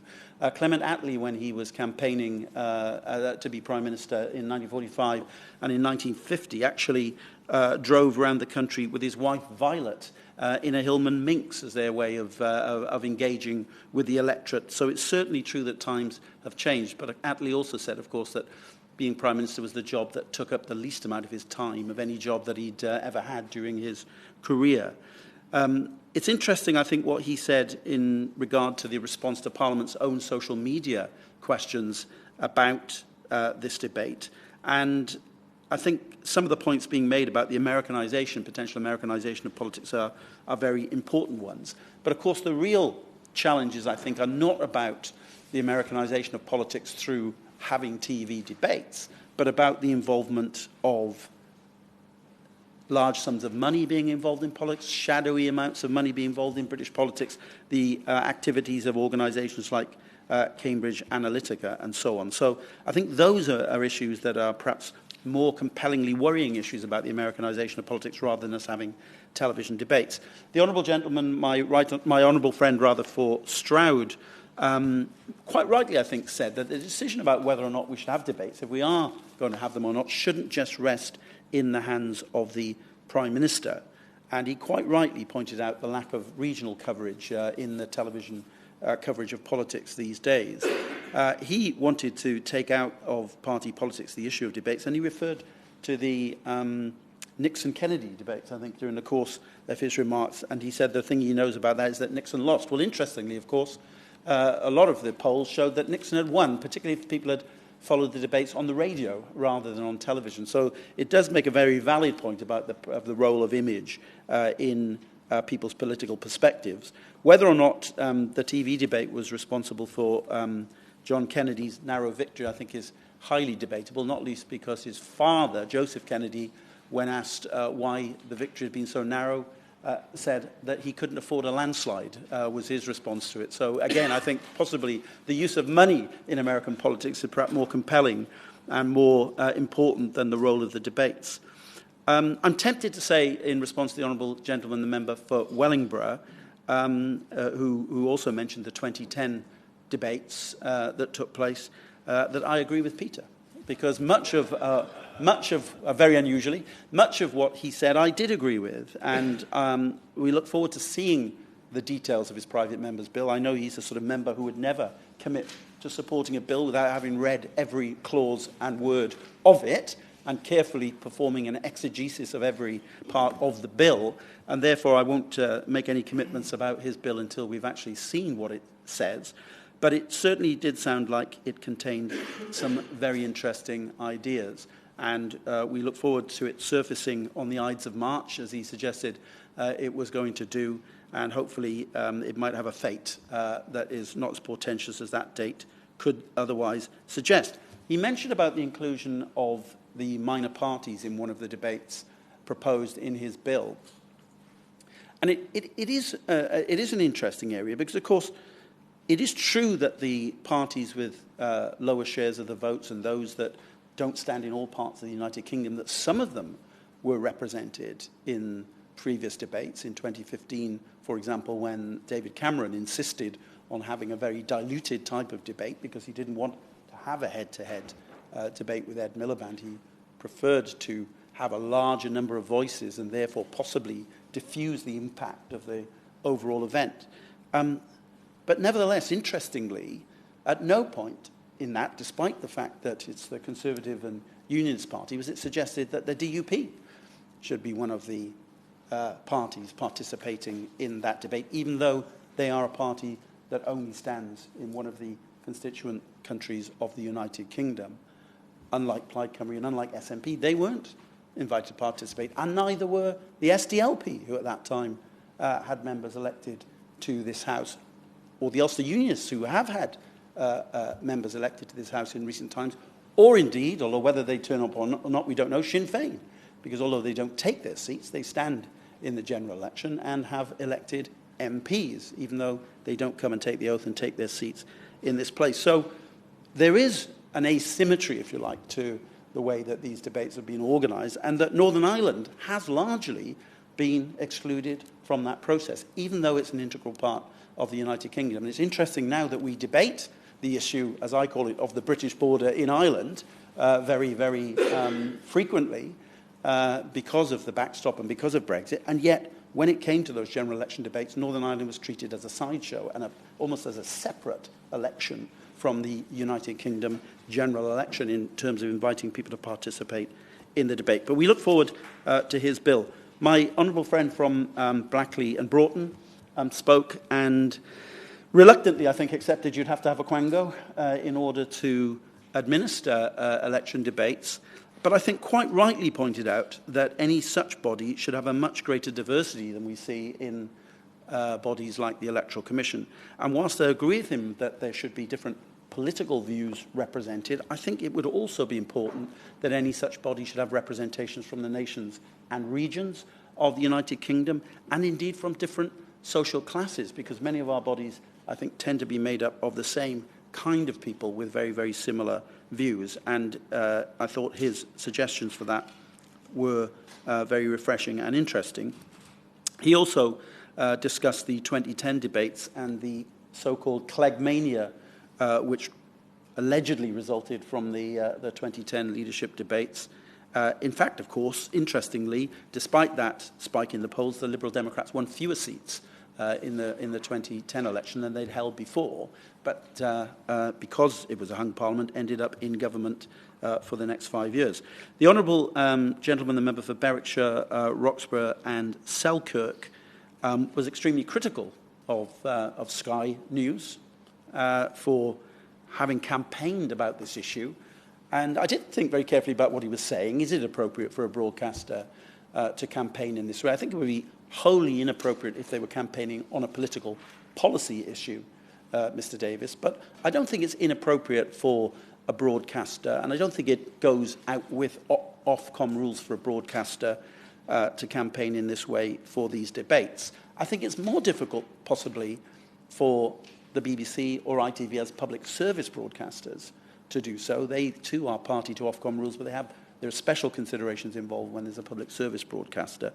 But I don't agree with him that it was inappropriate for Sky News to campaign on this. And in fact, I will in a moment. And in fact, I think in doing so, they have provided a valuable public service and have helped to bring about this very interesting debate that we're having this afternoon. I'm very, very grateful. I mean, the point I was making is, given the other petitions, which are also on the Parliament's petition website just now, which are arguably more worthy and certainly have more support in some cases, why is it that Sky News have not given them any coverage or reported on those petitions, whilst they have given almost hourly coverage to their own campaign? Well, I suggest probably because it's their own campaign. But it's an extremely valid point that a lot of the issues that he mentioned are issues that are worthy of more coverage in the news, and hopefully his remarks will have brought those campaigns to the attention of broadcasters, and that they will receive more coverage in the future. He did say that he thought that debates provided very little additional information for voters. And again, I would disagree, because the Hansard Society report actually does indicate, as I said in an intervention on the honourable gentleman who introduced the debate, does actually indicate that the general public say that they find debates a very, very valuable way of gaining information to help them decide how to vote. Indeed, amongst the most important ways that they can gain information in helping them decide how to vote. He went on also to talk about the SNP, the SNP leaders' role in the debates, and whether or not a voter from Cornwall would be interested in what the leader of the SNP had to say. And in fact, of course, I think he said they wouldn't be able to vote for the leader of the SNP. Well, of course, nobody in Scotland would be able to vote for the leader of the SNP either, because the leader of the SNP was not a candidate in the general election in the debate. So it does raise interesting points as to who should be participating in debates, and whether those who participate in debates should be the leaders of political parties or should be the leaders of groups who are hoping to gain election to the House of Commons. And it's a moot point, but it is a valid point. It's the same is true, even though obviously the leader of the SNP would be extremely important to Scottish voters. It isn't the case that they would have an opportunity to vote for her in a general election in Scotland. And then the honourable gentleman from North Devon, who always speaks with a great deal of expertise in broadcasting matters because of his previous career with the BBC, asked the question, how could leaders be compelled to attend if it were the case that we were to pass a bill as the one envisaged by the honourable gentleman for Wellingborough, which would say that political party leaders had to participate in these debates. Well, I think, as others have pointed out, it's not unreasonable, I think, for us to expect the leaders of political parties who have ambitions to become Prime Minister to comply with the law. And I think it would be extraordinary. I'm not suggesting we should have any draconian penalties for anyone refusing to comply with the law at all, but it would be extraordinary if the leader of a political party who was a potential candidate to be Prime Minister of this country sought to not comply with what is a perfectly reasonable law to get them to participate in an essential element of the democratic process as judged by this Parliament. So I think that's a little bit of a red herring, really. I think they would turn up by virtue of the very fact that it was the law that they should participate, and neither is it unreasonable that such a law should be considered and potentially reach the statute book. He did, however, I think, make a very interesting and valid point about how relevant are TV debates in this age of social media, and that they were old-fashioned, and in a sense we're asking a question that is no longer particularly pertinent and perhaps would have been much more relevant 30 or 40 years ago.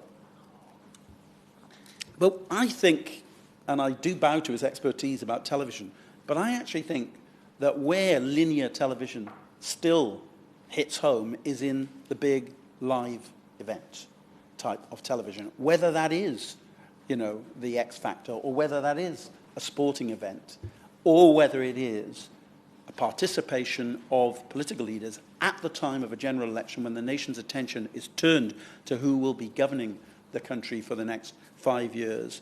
I think at that time, a live television, linear type of event actually is still highly relevant, is still of interest to the public, and would be supplemented massively by activity on social media. I think that's true. And obviously, social media has a huge role to play in modern elections. And this is an area that we need to look at in more detail, the whole issue of social media, Facebook and other types of platforms which now have a major influence on our politics. So I just want to say a few brief words about that, because we are supporting, in broad terms, the campaign that there should be some sort of independent means for making sure that TV debates take place between the leaders at general elections. And I think the reason we're doing so, and I'd say this to the Minister, is that she does have the opportunity as a Minister to try and make some sense of the current complicated electoral law that we have. It's voluminous, our electoral law. It's fragmented. It poses problems for election administrators, for campaigners, for voters, for policy makers. There are 40 Acts of Parliament, Mr. Davis, and over 170 statutory instruments relating to our electoral legal framework. And some of those provisions go back into the 19th century. And it's widely accepted by those who are involved in administering and competing in elections, such as the Electoral Commission, the Association of Election Administrators, that fundamental reform of electoral law is needed. But the government hasn't really listened about that. In 2016, in February 2016, in fact, so that's nearly 3 years ago, the Law Commission published its interim report calling for the current laws governing elections to be rationalised into a single, consistent legislative framework governing all elections. And the government has yet to respond to that, and it's nearly 3 years since the Law Commission published that report. So I'd encourage the government to do that and to look again and respond to that report. And also to look at, and I've mentioned this previously, the 2018 audit of political engagement by the Hansard Society, which found that among different sources of news and information respondents used to inform their decision-making at the general election in 2017, that party leaders' debates and political interviews, those two things were deemed the most important ways in which they were able to make up their minds. 74% of those who used them said that the party leaders' debates and political interviews were at least fairly important in their decision-making. So I think there is a need for a wider reform of electoral law, and within that, the issue of TV debates should be included. My own party leader has said, and in response to this campaign, and I quote, "I welcome any move that will guarantee general election debates so that voters can hear directly from those putting themselves forward to lead the country." And I think that's a welcome statement, but the Prime Minister, unfortunately, hasn't matched it, and I think that's a shame. She said in response, when speaking to Sky about this, the next general election isn't until 2022. There's plenty of time to think about those issues at that time. Well, in fact, that is exactly the time when there won't be plenty of time to think about these issues, Mr. Davis. Now is the time to think about them. We may not immediately be able to solve the issues, but now is the time when we should be actually thinking, you know, across parties about the best way to handle this issue. Because if we get to 2022 and we start thinking about it, we'll have the same old toing and froing and shenanigans and jiggery-pokery that we have seen recently in relation to the discussions about the possibility of leaders' debates over Brexit. Now, whatever we think about the merits of that, it's a different question to whether leaders should debate at a general election. Whatever we think of the merits of that, the truth is that how these sorts of arguments come about are, and this has happened, you know, probably over governments, you know, going back some considerable time, are something like this. And in fact, I know exactly how this one came about. Because Number 10 went to Tom Newton-Dunn at The Sun and said, we need a page lead for the Prime Minister on Brexit. The Prime Minister's in trouble on Brexit. We need a page lead. If you need a page lead in The Sun, you don't get that for nothing. So they said in return, well, what can you give us? What can you give us as an exclusive, as a scoop, in old-fashioned terms, for giving you a page lead, front page lead in The Sun?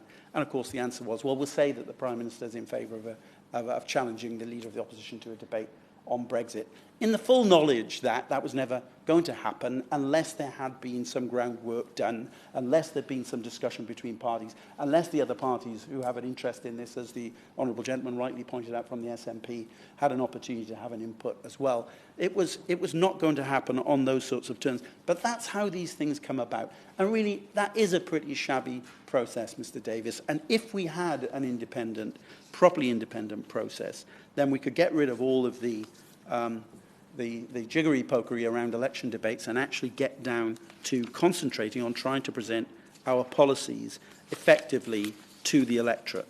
So I'd like to challenge finally the Minister to perhaps go a little bit further than the government have done so far and to at least entertain the possibility of supporting the kind of measure that's being proposed by Sky News, the kind of measure that's being proposed by her honourable friend, and the kind of measures that we're talking about in the opposition and other parties have also supported, to perhaps find a consensus for a way forward to ensure that these debates can happen and not to wait till 22 when it's far too late.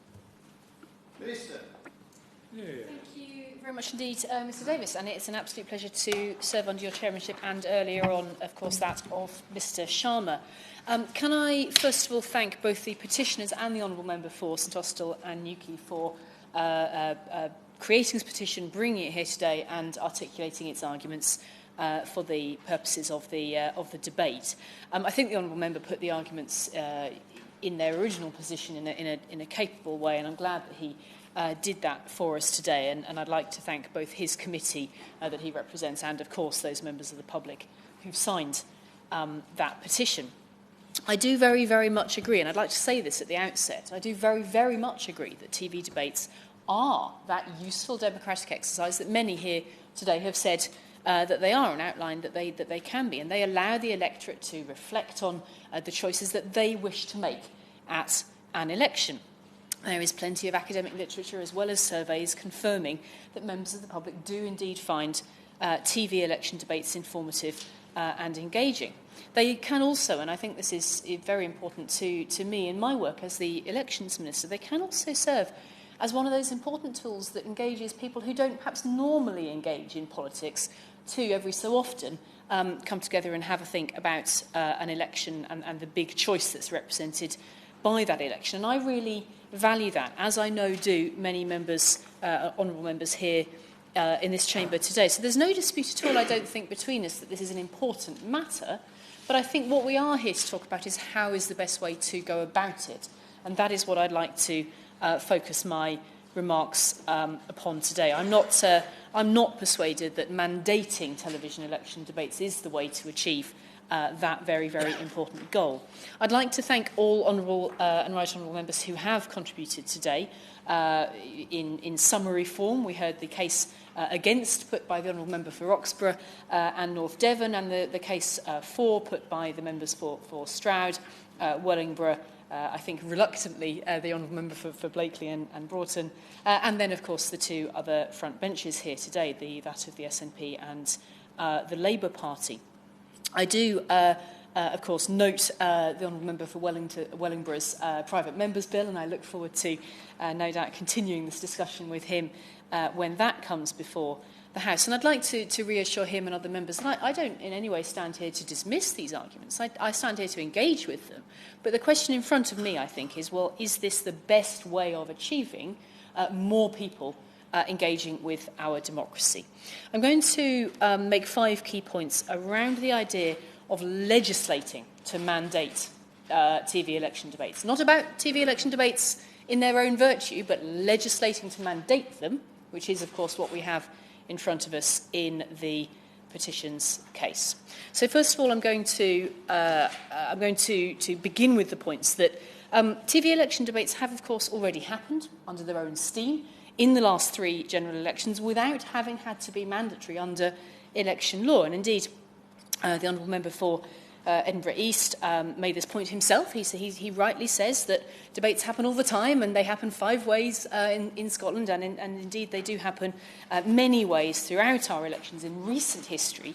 And I would say, and I'll draw on the honourable member for Stroud's words, he said, well, the genie was out of the bottle since 2010. Well, yes, it is, and the genie actually has already come out of the bottle without having needed to have been legislated for. So my first point really will be this, that the current arrangements actually between political parties and broadcasters work. They already give rise to election debates, and that is bolstered by the regulatory framework set, of course, by the independent regulator, Ofcom. I'll come on to these points in more detail.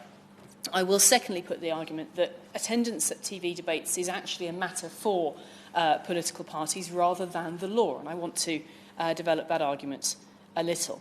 I'll also bring into this the way that there are many other campaign mediums used by parties to convey their messages and by voters to choose how they get their information, and that we shouldn't prioritise one above others.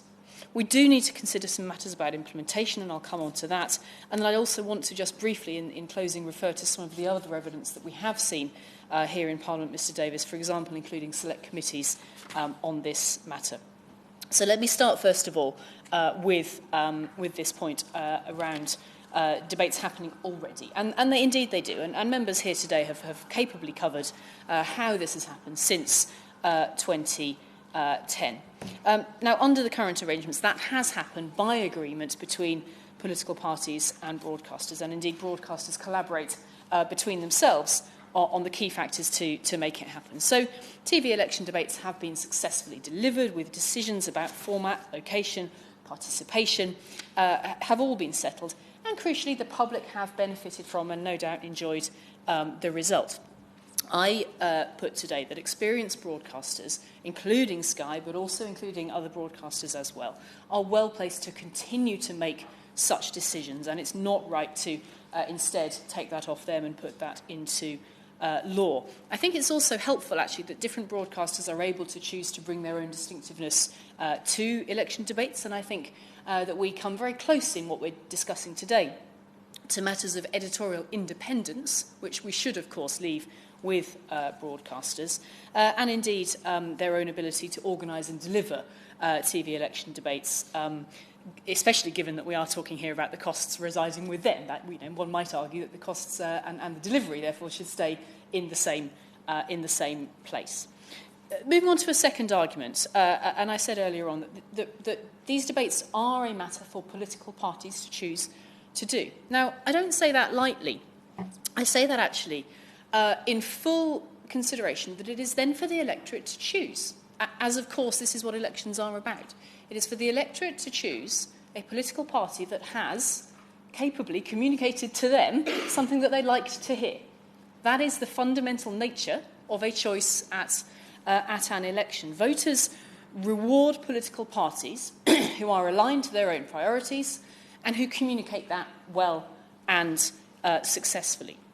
Failing to effectively communicate your priority to a voter is unlikely to lead to electoral success. I don't think I need to break that to any colleagues here in the room today. That is, of course, the whole point of elections. And so I say from that point of view, again, there isn't a need, I don't think, for government legal, or legislative rather, intervention here when, in fact, voters' interests and indeed parties' interests are very closely aligned on this point in a way that has already worked. I want us to bring in some points here about Ofcom and the broadcasting code, because when we're discussing the current framework, it is important, of course, to consider the framework that TV election debates would have to adhere to. Ofcom, as the independent communications regulator, sets the standards already for programmes on TV and radio. And their code contains rules which apply to all broadcasters who are licensed by Ofcom, and that ensures that news in whatever form is reported with due impartiality, accuracy and fair prominence of views and opinions. Crucially, it also includes specific rules that apply during election periods around impartiality, and that includes the requirement for due weight to be given to the coverage of parties and independent candidates. I think we can continue to take confidence in that regulatory framework, in that it both supports the editorial independence of broadcasters and has already demonstrated it is able to deliver fair and politically neutral television election debates. Now, I'd add to that an independent broadcasting system is in itself a democratic function that we enjoy in this society. We are very lucky to have that. And again, I say that government intervention risks undermining that independence of the broadcasters and of Ofcom. Now, I do note that the argument has been put today that this could be achieved through an independent debates commission, and I'll come back to that point in just a second, Mr. Davis. Let me first just deal with this idea of whether we should privilege one campaigning medium over another. Should we campaign telly over other ways of communicating with each other? And I'm not convinced on this point.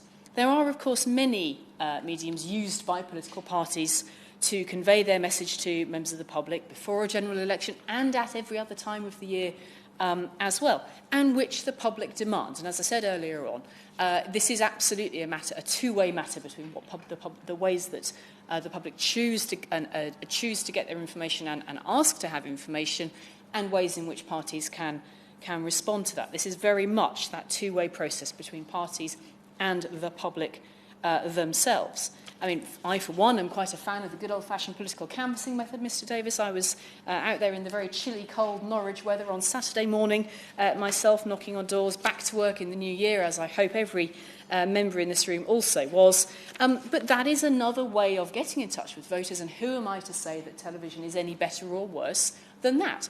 I don't attempt to make that judgment call, and I'm sceptical of the call here today that suggests that any one medium is in itself better than another. Yes, of course. Does she not accept that we already discriminate in legislation, possibly in favour, possibly against, depending on your point of view, the electronic media? We demand that they provide a platform for party political broadcasts, and we demand that they balance the different views during a general election campaign. We do not apply that to any other forms of media. So there is already a separation, and so it would not be really changing the legislative framework very much to say that they should provide a platform for debates. Minister. I agree and I disagree. And I respect the way that he has tried to bring that point to bear here. But I think the particular point of detail that he has just chosen to use there is actually about when you do use any one medium, you make sure there is impartiality within that. And I think that is admirable. That's where I agree with him. But I think where I disagree with what I've just heard him say is that we should further entrench the choice of any one medium over another. And let me put this in a generational sense for him. television broadcasters are quite simply losing favour with a younger generation as their source of news. Why should we legislate at this point in time for a medium that is not necessarily going to remain a favoured medium amongst those who will become, who indeed already are, and then will become more so the voters of the elections to come? I'm very happy to substantiate that. You look at the way that news consumption is going in the UK, and you could find a report by Ofcom referring to 2018 alone, where 52% of 16 to 24-year-olds used Facebook as their news source, whilst only 39% used BBC One. That report found that that age group was more likely to get their news from social media posts rather than directly from news organisations. And so, in the face of that technological shift, I remain unconvinced that the case is made for us privileging one form that one might almost argue had a heyday with Richard Nixon in the last century. Why should we privilege that form over this one? Sorry, I say Nixon, of course, I suppose, as has already been covered. It was thought that Kennedy won the debate, but that's the very point of it. That is actually, it is a matter of history there. And really what we ought to be looking for, if we legislate at all, is, of course, to the future rather than to the past. Let me incorporate at this point the parliamentary example that I think was made by the Honourable Member St Austell and Newquay, which is that, you know, here we stand today having a debate in Parliament, in itself a form of political debate, a form of debate on political policy, and we don't expect this only to be covered on the TV, although it will capably be, and I'm glad for that. I certainly do support the use of TV in Parliament and the accountability that we can provide by being on camera as we do our work. But we also expect that social media carries part of that weight. We also might well expect that there'll be some people who prefer to read about these proceedings in the written word. All of these are valid ways of people getting their information, and we shouldn't privilege one over another. Fourthly, let me come on to some points about implementation, and I just wanted to bring these together and refer to a few that had been made through the debate as well. First of all, this proposal would, of course, require primary legislation, and I note the points that have already been made, that if we do anticipate a general election as far away as 2022, which is, of course, the case, then we have time to try to look at this and get this right. Well, even on that timescale, there are other pressing priorities that the public ask of us in legislation, which I suspect may come before this. Yes, of course. I understand the Minister is making a very strong government speech, of which I agree with very little, I have to say. But, Mr Davies, I'm here to help the Minister, as always. It does require primary legislation, but not government legislation. That's why the private member bill route. And all I'm going to ask the Minister to do is, would she allow that debate to get a fair hearing? No objecting, no filibustering, no putting up people to stop it. Let's have the debate and a vote. Would she be open-minded to that? Thank you, Mr Davies. I can only hope, Mr Davies, that the honourable gentleman's flattery of me today extends to knowing that I am a friend of Parliament, and I look forward to Parliament having its own opportunity to make that debate when that time comes. I will make no further comment on what should be the passage or otherwise of that bill. But what I am doing here today, and I hope it is welcome, is trying to go into some of the arguments that do reasonably pertain to the proposal that we've got in front of us. I think it's actually the least courtesy we should give to any petition. In fact, actually, we should give it a proper going over with the arguments that we think relate to it, and that's what I'm trying to do. So I just want to call the House's attention really to the way that, of course, this would require primary legislation to do. That isn't to a penny. It does require some prioritisation about what we choose to do in primary legislation, and that is the part of the electoral law framework that would have to be looked at if we wanted to do this. The honourable member actually on the Labour front bench has already made the point that election law is complex. It is thought by many to be fragmented and unwieldy. And indeed, it is aged. I mean, this is absolutely the case. He's right to say that there are parts of the election law that relate to the 19th century. I've already made the point that I'm not convinced we should add another piece in that arguably relates to the 20th century, let alone the 21st. But he is right to say that election law is a very complicated matter. And I don't yet see the argument for adding this to it in primary legislation per se. Let me go on to another aspect of what it means to put something into law. And this was already referred to, I think, by the Honourable Member for North Devon in particular. I also share his concern that this is not, I don't think, likely to be a priority for law enforcement to enforce somebody to come along and attend a debate, to, effectively to make somebody a criminal for not taking part in a debate. And to somebody, for example, such as the Honourable Gentleman from Cardiff, who suggests that he doesn't want to add any penalties to this, but still wants to see it in law. Well, I think that's not a very strong position. If you don't wish to criminalise somebody for something, you don't put it into law. If you think that a proposal stands on its own just because it's reasonable and virtuous, well, that's fine.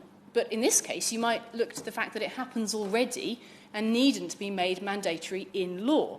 You put something in law if you want his Chief Constable and mine to have to spend their time thinking about it. And I'm not necessarily convinced that it is the right thing to do to make members of political parties into criminals for not participating in a TV debate or indeed any other campaigning activity. We also ought, I think, to give a thought to the electorate at this point as well. If participation in the debate is compulsory, well, is going to be watching them compulsory as well? Do we? And no, in all seriousness, the Honourable Gentleman raises a laugh at this point, but it's a question that follows. If we privilege one campaign medium in law, a question follows that we think it's important that people are compelled to take part in the activity. That is what we do when we put something into law. Now, let me go on from here then to some points about using a quango to do this. And again, the Honourable Gentleman from North Devon was not convinced, for example, that an independent debates commission would improve the current system.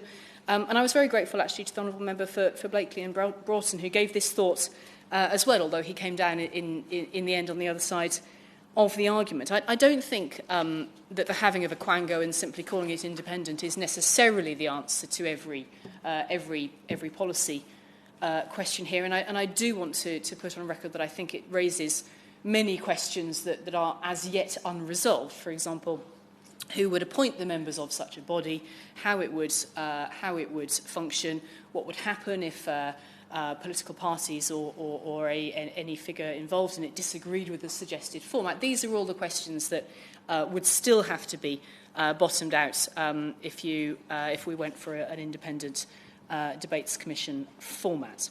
On a final note, let me just bring into this debate the other reports and research that do exist on this matter, because the proposal for that independent body isn't a new one. In fact, it's been addressed in multiple reports, including a 2014 Select Committee on Communications in the House of Lords, which published its findings on broadcasting general election debates. And they found no substantial evidence that an independent debates commission should be set up to oversee election debates. Indeed, their report went on to focus on recommendations instead for broadcasters that do oversee election debates, such as making more use of the opportunity to inform voters and encouraging members of the public to be more interested in the electoral process. There is also, in addition to those findings, a very interesting piece of work from Professor Charlie Beckett of the London School of Economics, who published findings in 2015 that highlighted that a formal regulatory or legislative framework around TV election debates is largely viewed as unrealistic and undesirable.